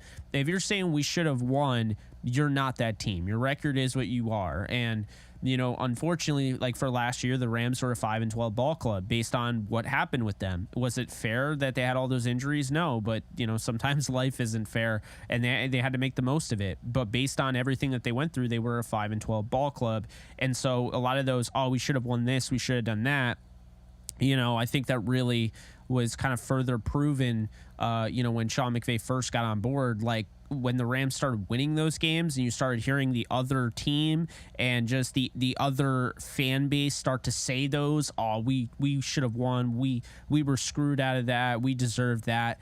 Then you start to realize, oh, now that I see it from the other side of things, now I'm getting it. So it's a little weird. It's a little weird, but, at the end of the day, with the Seattle Seahawks game, all right, and then I'll bring in P Train because he's waiting in the waiting room as well. But Seattle Seahawks game, let me know what you think. Are the Rams winning this game, Rusty? Let's see. It has to be. I'm gonna see who gets the kickoff, who has the ball first, Seattle or us. From the first play, Stafford under center, Shelton, Allen snapping the ball, looking back. Either we have a first down or a sack, one of those two, because we have the nerves. Or Seattle, we don't get any pressure. We give up like a really first down easily, and from that, I'm gonna determine the game and how everything goes. Like the body language of the Rams, how they're gonna respond. Okay, we give up a touchdown. All right, let's get these points. And yeah, it's gonna be from the first snap. Is the Stafford got it? Is he a little concerned right now because he doesn't have Cooper Kupp with him, or is Puka gonna drop the ball? Is Van gonna be open? It's all that. Is my O-line gonna hold? Is Steve Avila gonna struggle against the D tackles? Is Rob Havenstein gonna anchor it down, or he's gonna have a Raiders type of game where Mad Max Crosby had his way with him, man, fling him to the ground? Yeah. It all depends on that. But yeah, as soon as I see that, we're gonna see.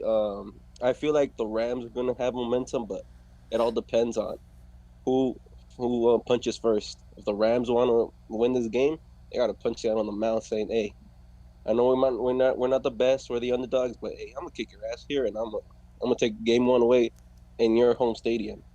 Or it could be Seattle, where we still are gonna have our bumps and bruises, and we might take the L on this one. But I feel like it's gonna be a win. It's gonna be a very frustrating win because we're gonna see a lot of blown coverages,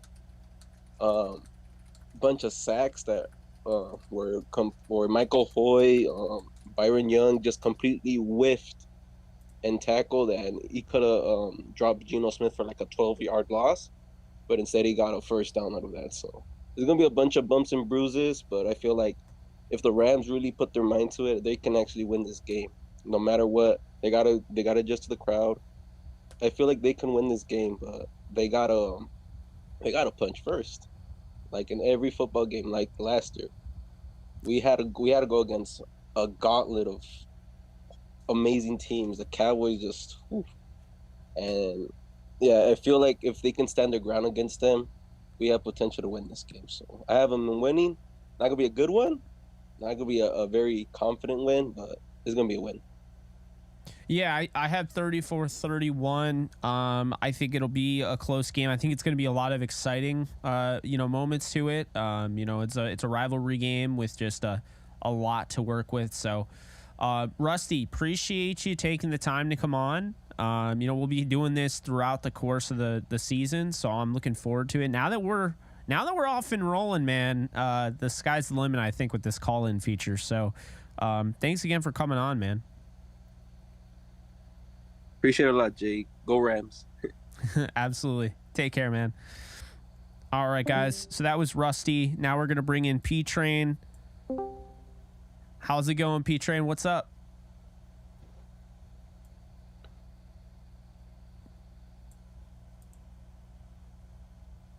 You there? Yes, I'm here. How's it going, man? Pretty good. How's it going on up there in New York? Pretty good. I don't think we haven't talked on a call-in since the 49ers game, the NFC title win, the Super Bowl. Yeah, it's been a while. How have you been? Oh, pretty good. Just dealing with some age-related injuries and stuff like that. But sorry to hear that, man. Yeah, it is what it is. I'm starting to get used to this thing about age. Growing older sucks. Growing older sucks. All right, noted. P-Train, give it to me straight, because you are a straight shooter. You tell it how it is. With the Rams, what are you thinking this year? What is your record prediction? I think we get 7 or 8 wins. Oh, and that okay. would put us at about 9 losses. Yeah. I think our offense is going to carry us for a while, just like last year the defense was carrying the team. I think offense is going to carry us for a while, and then maybe, hopefully, the other people besides AD on that front line or edge will step up and help out more. Yeah, I think it's one of those things where you look at this team and they are built very similarly to the Kansas City Chiefs. You got your star quarterback, you got your star weapon receiving threat, and then you have your star interior defensive lineman. Although the star interior defensive lineman for the Chiefs doesn't want to play until week 8, it sounds like. So here's how I see it going. I think with anything, you start something new, you start a new hobby, you pick up a new video game, or you start a new sport. There's a growing period. There's a learning curve. And some people, if they can't get to that learning curve, they can't figure it out, they quit. Not in the NFL. So I think when it comes to that, when you look at this Rams team, there's going to be a bit of a learning curve. You have a lot of these younger guys playing in pretty much what is considered to be the norm for a defense, because everyone is running 11 personnel now. So you have to run that soft shell. And I think because of that, it makes it easier for them to play in that. But I also think the recent comments with Raheem Morris that they want to be more aggressive, I think is going to be more challenging. And I think at the end of the day, when you look at this defense, P-Train, to your point, I think the offense will carry them early in the season. I think the second half, they're going to be looking like the Detroit Lions did last year, where no one's going to want to play them. Because I think the Detroit Lions, the issue for them, they started the season, it was rough. Their offense is putting up points left and right. Their defense couldn't stop anything. And at the end of the year, the defense came together and the offense came together at the same time. And now we're looking at them and like, man, who was beating the Lions that they got in the playoffs? And so I don't know if that's 100% what the Rams are going to be, but that's kind of what I liken. Like, that's kind of the similarity. What is your thoughts on that? And if they made the playoffs, how far do you think they could go? Well, I agree what you're saying, the analogy with the Lions, that it's going to take a few games for the defense to get their feet underneath them. You don't have to worry about AD, but you know what they're going to do. They're going to double, triple team him. And they're going to dare anybody else on that line or edge rushers to step up. Yeah. And until, when they get a few games under their belt, it's going to be hard. It's going to be a hard road. I think we can win some games, with that offense, but a lot of it goes back with what's going on with Cooper Kupp and everything. But let's see, what was the second part of your question there? Oh, if they were to get into the playoffs, how far do you think they could go? I guess that's going to depend on who we play. If it's the 49ers, boy. Yeah. It just depends on, we might get one. We might be one and done, or we might get one victory in. Because I think we're going to be sniffing around at the wild card if we get into the playoffs at all. Yeah, I have them as to me, I don't see how they can't get in as the 7th seed if they stay healthy. I think the one thing that's holding them back is health. And I think there's a lot of unproven talent, which, as you know, you've been watching all my shows, and I appreciate you for that. I say all the time, unproven doesn't mean bad, and it doesn't mean good. It's unproven. It's a mystery box. We haven't opened up the box yet. We don't know what the box contains. But with that being said, it's not something that you can just pencil in as a playoff team with that depth. And so, I think right now, Amarabu, thank you so much for following me on Kick. Appreciate you. I think right now the way it works, P-Train, is that this team is going to stick with what they know they can do. Okay? They'll have things up their sleeve, and we'll see that. Like Kyren Williams. Like, if we're not paying attention, they will catch us by surprise. Kyren Williams is going to catch some teams by surprise. His ability in the passing game, and just, because I did a deep dive on, Mike LaFleur, that video I came out with when they first hired him. And I said, look, the way he uses his running backs is so different than how, the Rams have been using their running backs. And so I really like what they did to go out and basically find somebody to change up what they're doing. And this is why I think I'm so high on them moving forward. It's why I think 2023, they're a playoff team. 2024, they might be in the Super Bowl. In 2025, I definitely think by 2025, they will have their third Super Bowl that McVay has appeared in, at the very least, and have 2 Super Bowls under McVay's belt. And the reason I believe that, and I trust them in this whole situation, is because they do things. They learn from their mistakes. P-Train, their offensive line had, 16, 17 different offensive line combinations. So what they do, they drafted 2 guys. They drafted, Avila in the second. They draft McClendon, who played in big-time games. Actually, both of them played in a national title game, in that same game. McClendon for Georgia and Avila for TCU. They draft him in the 5th, and then they go out and they trade for Dotson. So clearly... And they kept 10 guys. So clearly they're like, okay, our mistake was we didn't really take the offensive line as serious. This year we did. Another mistake they made was the running backs, right? They've had a hard time, balancing out the run pass. And so what they do this year, they go out and they get Mike LaFleur as the offensive coordinator to help them balance out the run and the pass. A guy that prefers to use the running backs more in the passing game and be more, just kind of mix up his pitches, if you will. And so that's the thing for me, and why I feel so confident in them moving forward, is because this isn't like the definition of insanity where you try the same thing over and over again, Pete Train, and it just doesn't work out, but you keep doing it. Like, the Rams have been an adapt or die team. I always compare, that whole adapt or die mentality to like Blockbuster and like Redbox and so forth. It's like, do you want to be Blockbuster or do you want to be Netflix? And so, I think, I mean, it's easier to understand for like any sort of football fan out there. It's like, if you want to be Blockbuster and never change anything, you might have some results early on, but then when those die and other teams adjust and whatnot, and you're the only one not adjusting, you're going to get run over. Whereas if you're going to be like Netflix and go away from, the mail-in format and have more of a, the streaming service, that's, of course, what the Rams are doing. They're going out and they're changing things. I want to ask you, though, because we talked a little bit about, for everyone that's come on, and beforehand, we talked about the Seattle game. How do you see that game going? It's the first game of the year. That's the big statement. You only get one chance to make a first impression of the 2023 season.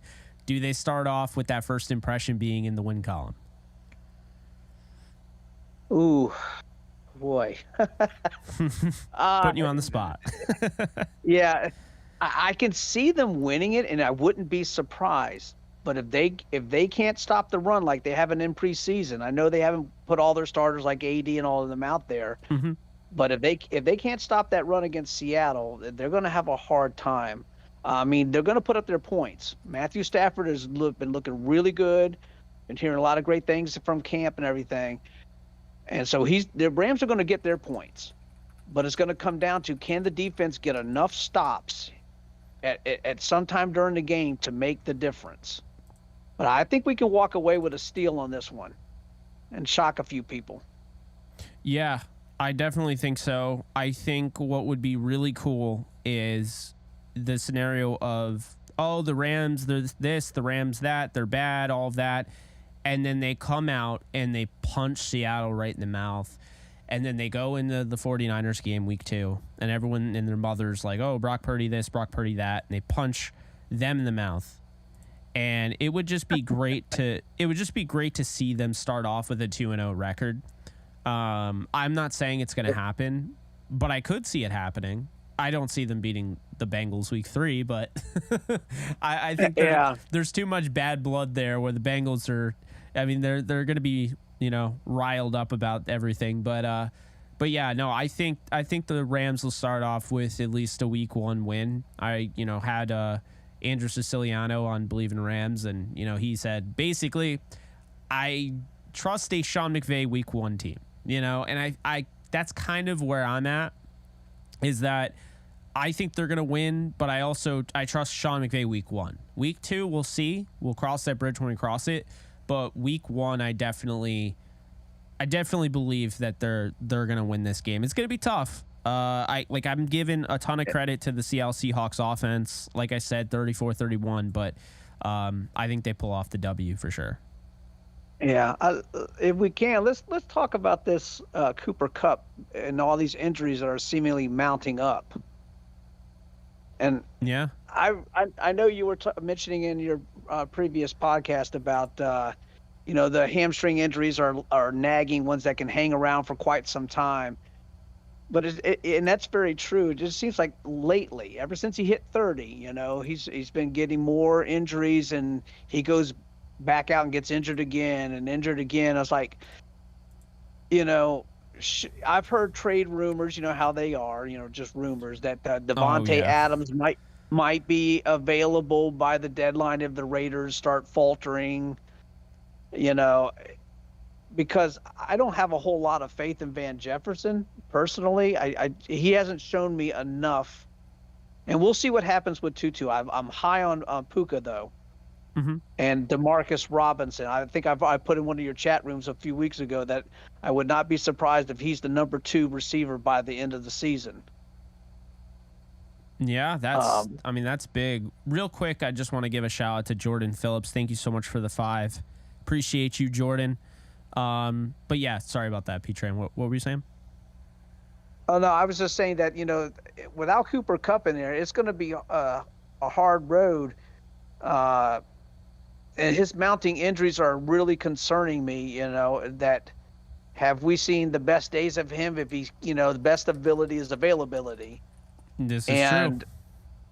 And, do we need – the thing is we don't have the draft we don't have the cap salary and to go out and get a Devontae Adams, Yeah, no, of course not. I think we need another big name. Like when we had OBJ along with Cooper Kupp, we were unstoppable.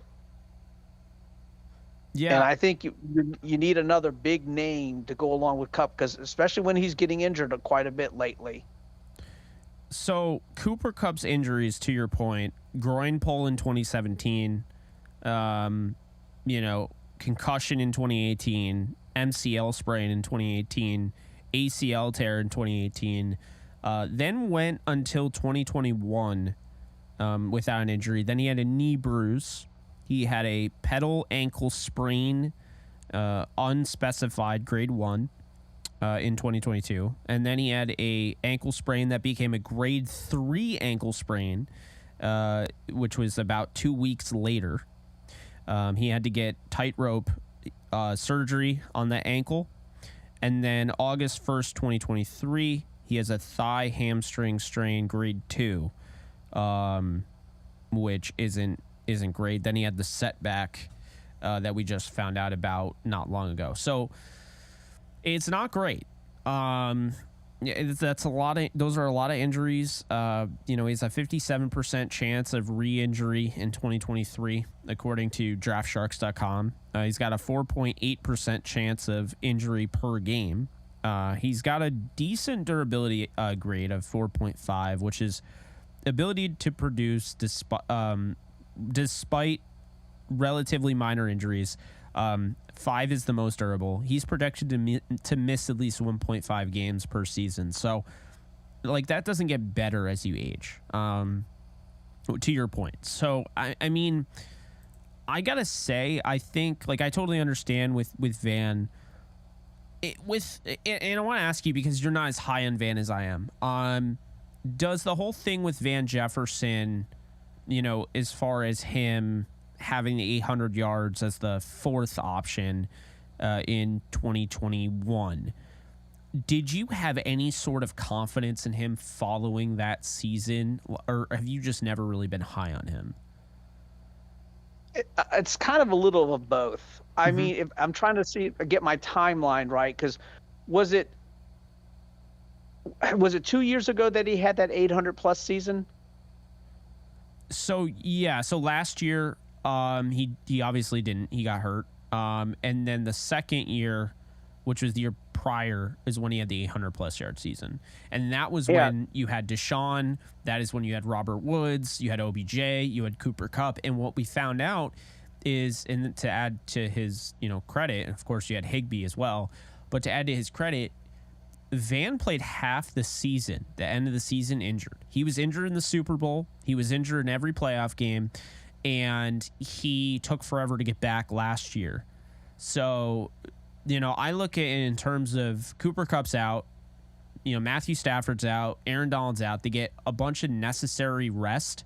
Those are plays that they don't have now on that dashboard, if you will. The mile odometer or whatever.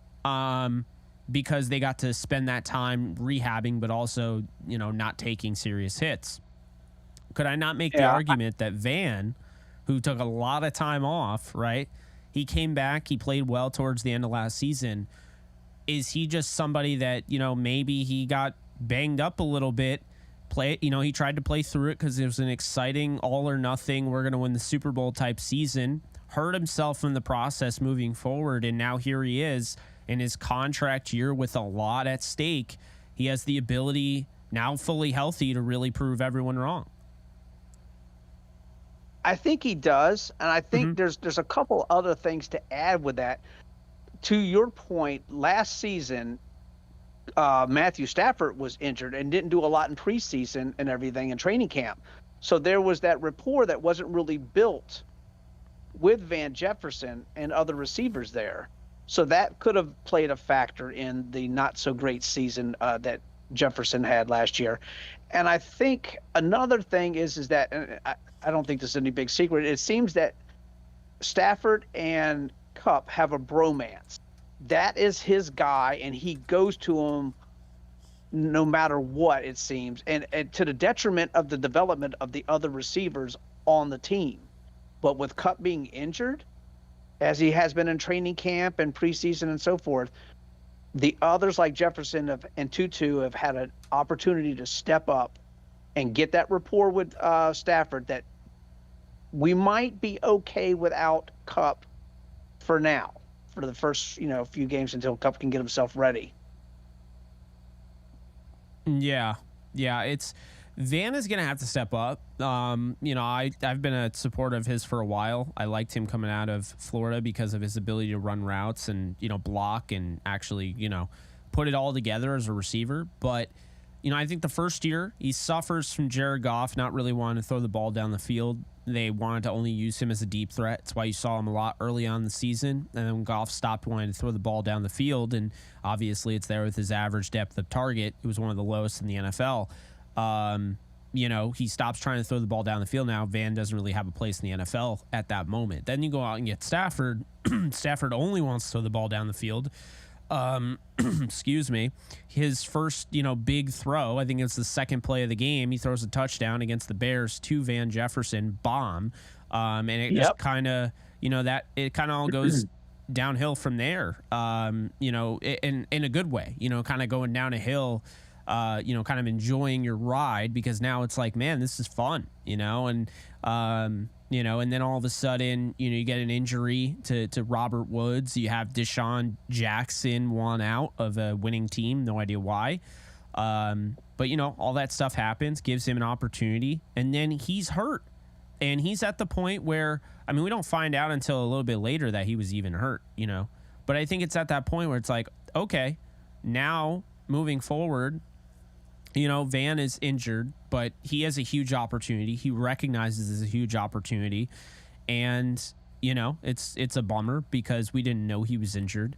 And then it's a bummer that it bleeds into the next season, and I think that's really the whole thing. And so, you go back and you look at that Raiders game, and it might be a little bit it might almost be nothing. But I look at that Raiders game last year, and I saw a guy that stepped up in the moment and made a huge catch. And it might not be a big deal to some, but that's the type of stuff I believe Van Jefferson can do in this league. And that's exactly why moving forward, I feel good about Van. I feel good about Van. Do I want him starting over Cooper Kupp? No, but if, that's all you have, that's all you have. What's up, Derwin V? Appreciate you being in here. But, that's kind of where I'm at on him. I just think it's going to be interesting, P-Train, because right now, the Rams are going to have to be able to get that production out of him if they want to make the playoffs. And I think they're going to get it. I think he's going to be around a 1,000-yard receiver. But it's a big year, and he's got a lot of money riding on this thing, man. A lot of money riding on this. I'm glad you said that, because I was going to if you didn't. It's a contract year for the young man, and you know how those contract years seem to bring out the best in a lot of players in the NFL. That they do. I call it the take the money and run moment of a career. Now, I'm not saying everybody's like that, but man, it is funny when you have like Peyton Hillis. He had that one year where he was just unbelievable, unstoppable. And then you look up his SPO track or whatever, and you're like, oh, it's his contract year. That's why. And then he gets paid, and it's like, where'd he go? He was on the cover of Madden, and then he gets paid, and it's like, I don't know where he went. He took the money and run. He took the money. He went down to Mexico, down to Tijuana, and he's gone. You ain't getting him now. But but no, Oh my I mean, gosh. to be fair, you know, I think there's always going to be an added incentive. It's like betting on yourself type deal, and there's nothing wrong with that. But you know, it goes back to like Merrill Hodge when he was talking about like Jadeveon Clowney, and you know, Jadeveon Clowney coming out of the draft was like a massive name, and he said, you know, I think Clowney is good, but I don't think he's going to be this elite, you know, pass rusher that everyone's saying, and he shouldn't go number 1 overall. And, you know, he said, this is why. And, you know, he's showing different, you know, things that he's not doing right and going through like his pass rushing maneuvers. And he's like, you know, really at the end of the day, he's just a guy that made a huge hit in a huge game that was televised to everybody. And that's what really got him on the radar. But in reality, you know, his biggest thing was that if he doesn't have it now, what makes you think when he gets paid he's going to have it? And that it's a really good question, because it's like, it's almost like a sigh of relief, you know. And I saw something, I think it was, I want to say it was what's his name, Dave Portnoy of Barstool, and you know, it said almost like the best thing that can happen to you is getting fired, because when you get fired, it's almost like a realization, like you're not on top of the world. You know, you still are human. You still can be replaced. It is kind of an attitude adjustment. And it's just, it's one of those things, man, where like, yeah, once you get paid, it's almost like, you know, some of these guys just kind of go sigh of relief, like, oh, I got the bag, I'm good. And then you're not really seeing the production that you once saw. So I think it's about, you know, really staying hungry. And I know that sounds kind of cheesy and simple, but sometimes it is as simple as that. Yeah. I would like to see the NFL go this way as far as contracts. I don't think they will, but I would like to see contracts be issued to players based on their production. Not what they've done in the past, but a lot of incentive-based contracts where if you meet this benchmark or that benchmark, we'll pay you, you know, X number of millions of dollars beyond your base that we're going to give you. Yeah. And that way I think a lot of teams would cut down on all these huge contracts, and then the players don't show up after they get paid. Yeah. I mean, it'd be really hard to do, but I mean, in a perfect world, right?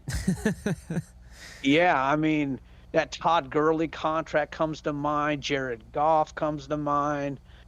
Now, AD has been the exception, because it's not, for him, you can tell it's not just about the money. It's about a legacy. It's about his work ethic. He does, you know, you can give him 20 million versus, you know, 35 million. He's still going to come out there and ball out every time, because that's how he's wired. Yeah, I think really what it comes down to, the one thing I'd like them to adjust with contracts, right? I'd like to see them add a soft cap in the NFL. I think if you develop a good roster, you're penalized in today's ecosystem of the NFL. You know, go back to winning a Super Bowl, you know, with like the Ravens. Remember when Flacco won that Super Bowl and the entire defense got plucked?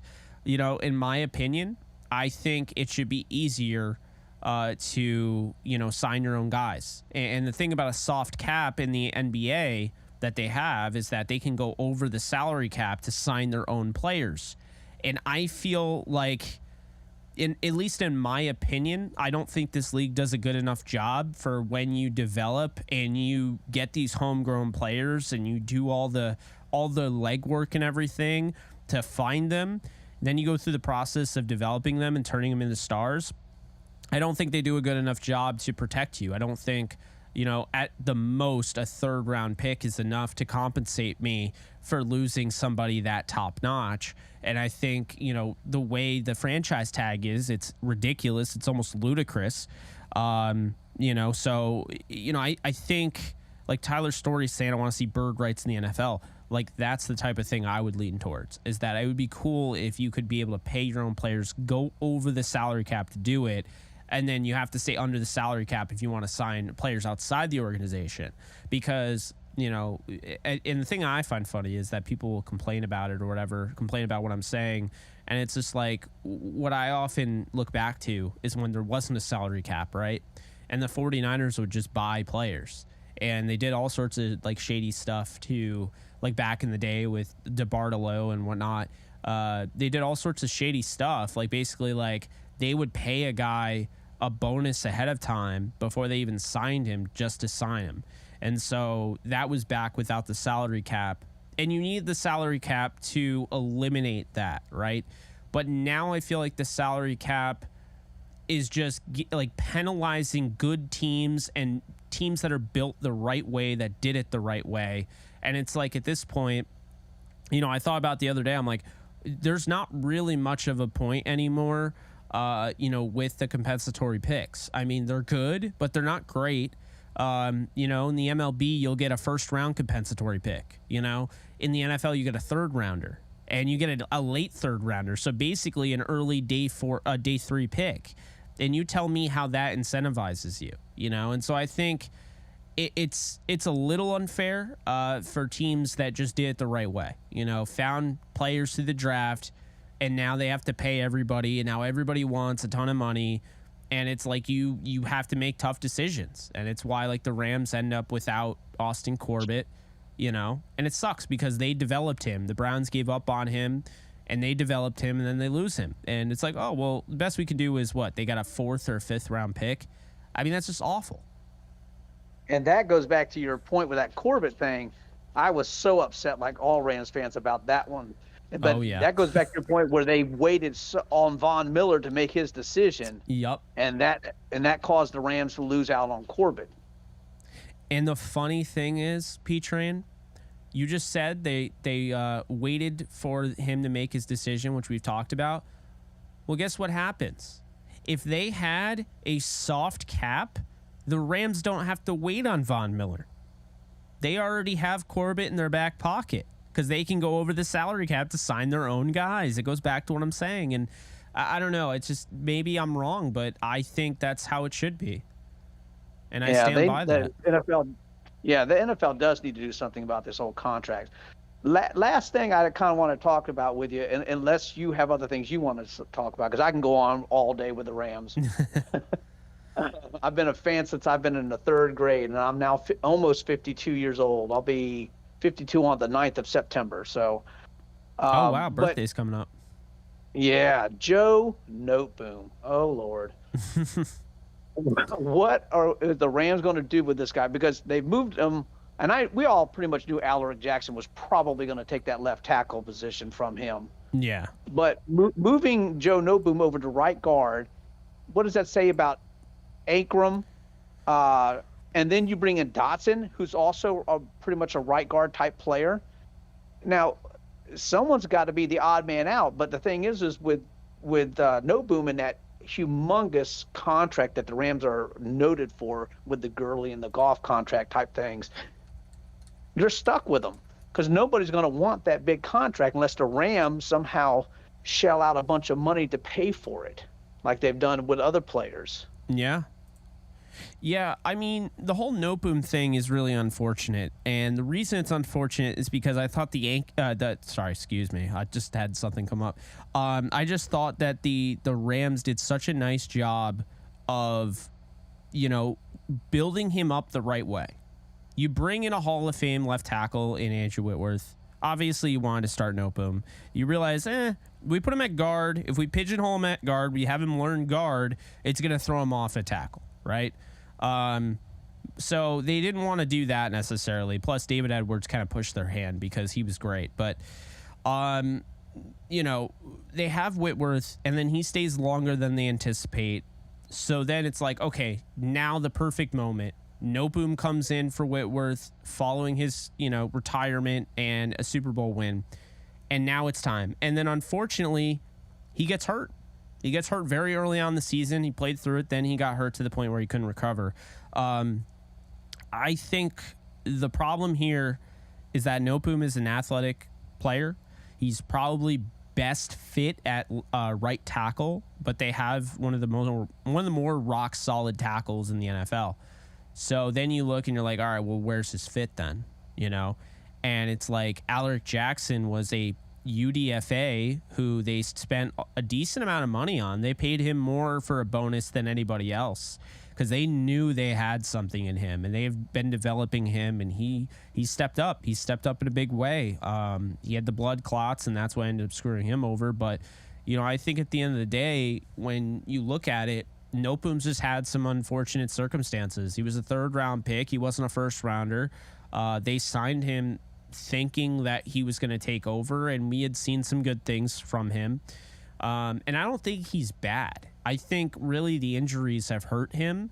The issue now moving forward, Irish Ram just gifted me 5 subs. Thank you, Irish Ram. Oh man, appreciate the love. That's awesome.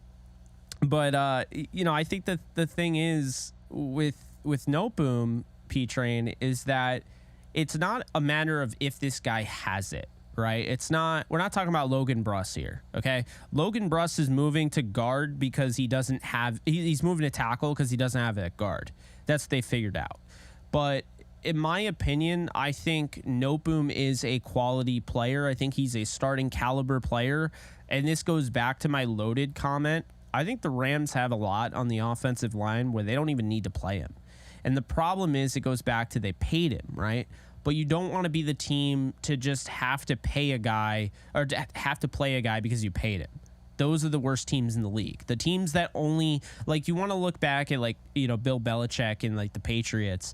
I had Kyle Sloter on recently, and he said something very eye-opening, and it made a lot of sense.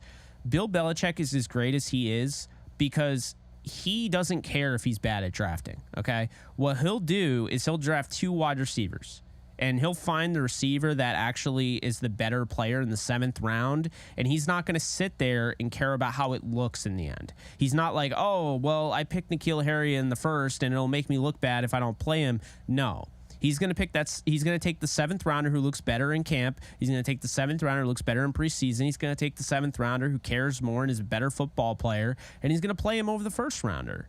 And so he'll get blowback, and everyone will say he's the worst drafter of all time and so forth. He doesn't care. He wants the best team out there. He wants the best players out there. And those guys right there, those type of coaches are the coaches that win. So that's what I think the Rams are doing right now. They're trying to figure it out.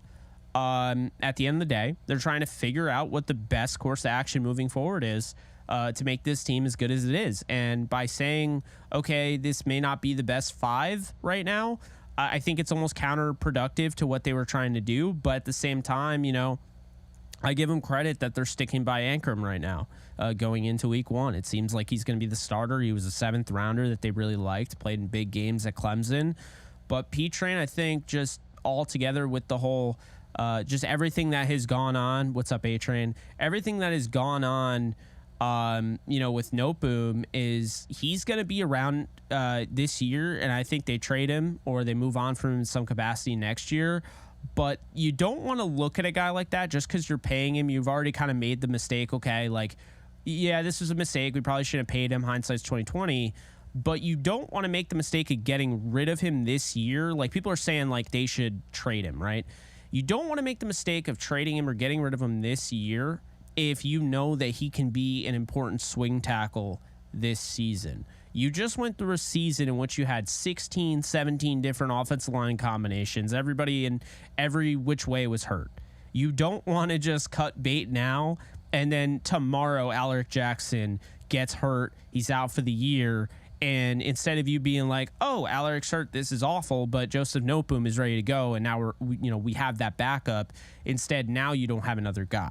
So I think it's important here to understand. I'm not saying to you, just in general, that look, like the Rams, let's take away the contract out of the equation for a second. I understand it's kind of hard for people to do, but let's just look at it like this: the Rams are in a better spot than they would normally be because they found that they have a legit left tackle in a UDFA who they hardly pay. And they found out that, Joseph Nopum is one of the better backup tackles in the league. Okay. And so they're in a good spot in that sense going into this season. Once the season's over, they can make a move accordingly, figure out what they're going to do with that whole thing with Nopum.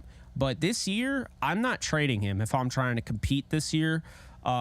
There's no sense in trading him, and that's why I don't think there was a trade during cut days. So, P-Train, long answer, but I think at the end of the day, I like Noteboom as the backup. If he has to play right guard, if there's an injury, okay. But truthfully, I think he's the backup left tackle, and I think they're just trying to save face by saying that he's potentially going to play right guard. And I could be wrong. He could absolutely play right guard, but I think until Ankrum shows that they really can't play him there, then, he's going to remain the starter. Yeah. I think with Noteboom, to me, he's always seemed to lack this bit of nastiness that you want to see in your offensive lineman. Like Alaric Jackson has that nastiness to him, because there was a interview or a press conference, maybe a locker room interview a little while back, where he was talking about, hey, if you're not doing what you're supposed to be doing, you shouldn't be up here, Yeah. and that told me right there, this man understands. He's got that fire in the belly, and he has a nastiness to him that Corbett had, and Avila, I think, has it, and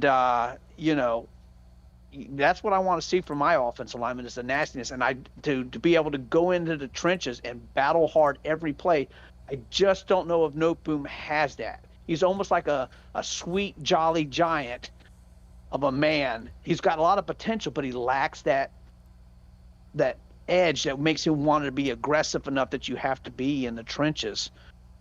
Well, but that's just something from afar that I watch and look at him. Yeah, and it's funny because Alaric plays like with more feistiness to him. He's 6'7", but he's only 285. Like, he's listed under 300 pounds at the moment. Really? Yeah, Noteboom is 321, but doesn't play with as much like edge. And so I agree with you. I think that actions speak louder than words. The Rams go out and they get Steve Avila, who's 6'3", 332, and then they trade for Kevin Dotson, 6'4", 321. They are changing their archetype at offensive line. I think they're going more towards the thicker, mauler, power-driven types instead of more having those technicians, more of those nimble, quick-footed guys, total athletes. I think that's what they're doing. I think they're going they're going after the mauler, powerful guys that have those mean streaks, guys that can combo block. But when they combo block, they're not just hitting you once and then getting to the second level. They're knocking your ass down. And then they're going to the second level and knocking that dude's ass down, And so I think that's kind of like what we're seeing. We're seeing a shift in maybe moving forward. A Logan Bruss doesn't quite fit into their plans. So I don't know what they're going to do there. They might develop him. They might not. I don't know. But I think we saw the archetype shift when they went and got Avila. He was nothing like what they normally draft, and that might be a good thing. I think that I love to see that change. I've been wanting that for years, getting some big, beefier guys up on the front. But I also think that when they got those two coaches over this past season here, especially that the offensive one from the Patriots, and even LaFleur, I think that is they brought in a change of philosophy. They brought to McVay's attention that you need to get some beef up on that line and some nastiness.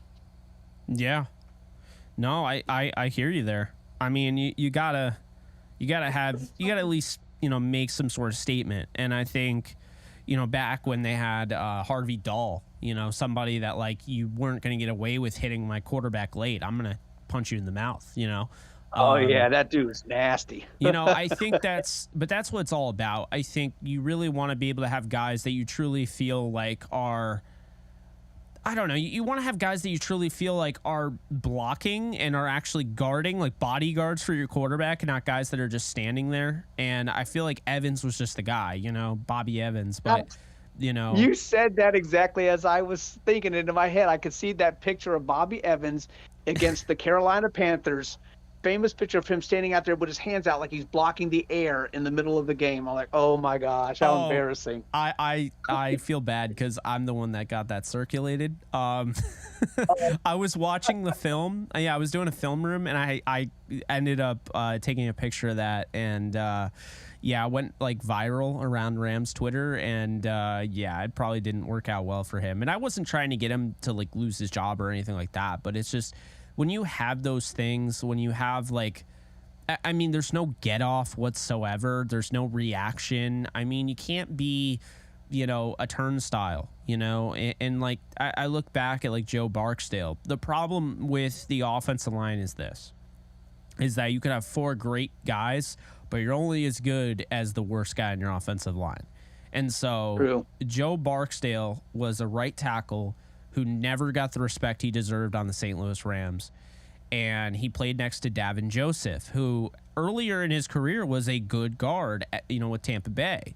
But Joseph was at the end of his career. And so he was kind of falling off a cliff, and he was a turnstile. And unfortunately, what that did is it exposed the right side, which then made Barksdale look bad. And you know how people are, they clumped him in with him. And unfortunately, Barksdale ended up going over to the Chargers and ended up playing pretty well.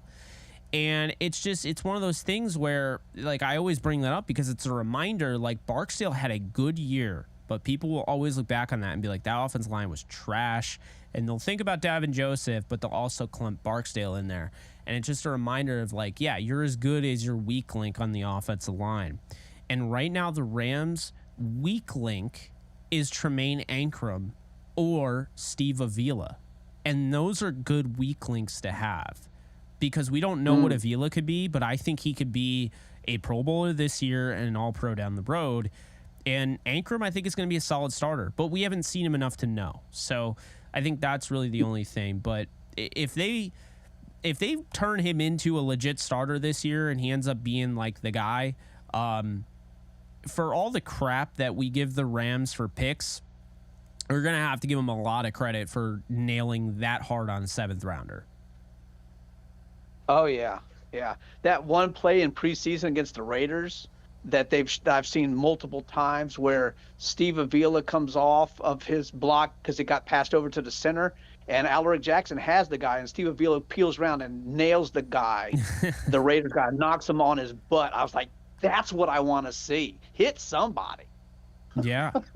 No, absolutely. Like, you know, D-cleat guys, make a statement. That's what it's all about, you know. But yep. But yeah, this has been fun, man. This is now all I got to do is decide whether I want to spend the $250-$300 on YouTube TV for the Sunday ticket to watch the Rams this year.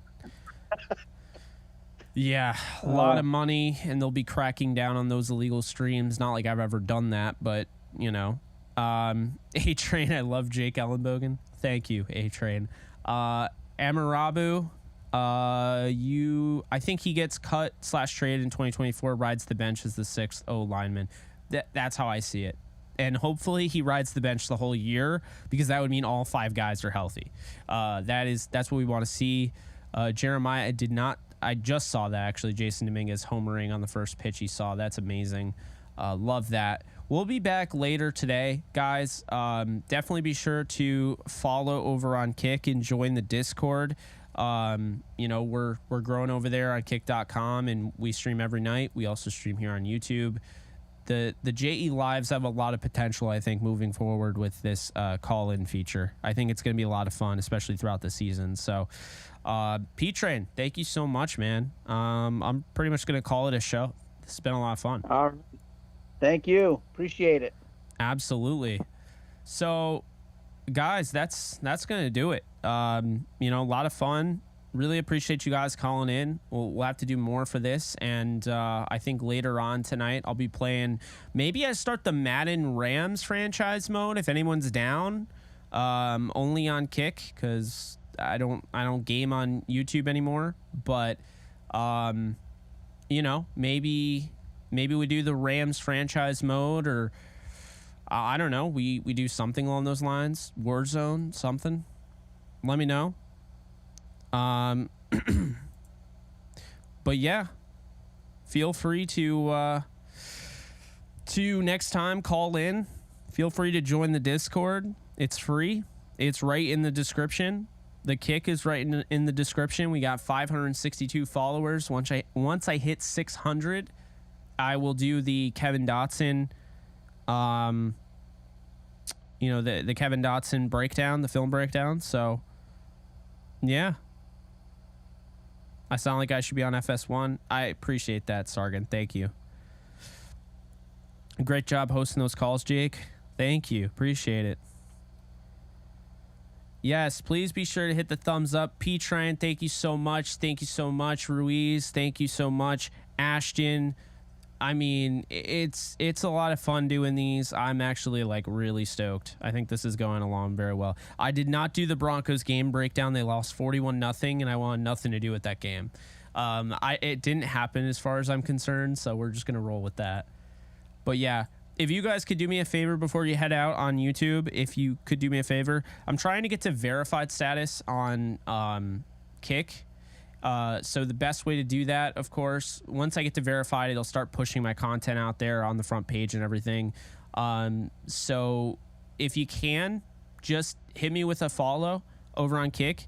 It'll literally take 30 seconds. I'm not kidding. And I'm always streaming on there. So just be aware of that. I'm always streaming on there. You'll always have content. It's extra content. Okay. It's just extra content. If you're on YouTube, you know, Kick is extra content, but I do both. So these get simulcast on Kick as well.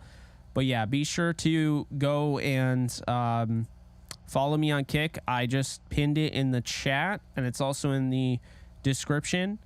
And I'll see you guys in the next one. You guys take care. Special thanks to Irish Ram for the 6 gifted. Special thanks to Monty Brown for the super chat. Thank you, Jordan Phillips, for the super chat. Thank you, LA Rams, for the super chat. If I missed anybody, I apologize. That's just all I could really see on my screen right now. But you guys have made this a lot of fun. I'm going to go and watch my Kansas football Jayhawks. And, yeah, on we go. Until next time. Later, folks. Peace.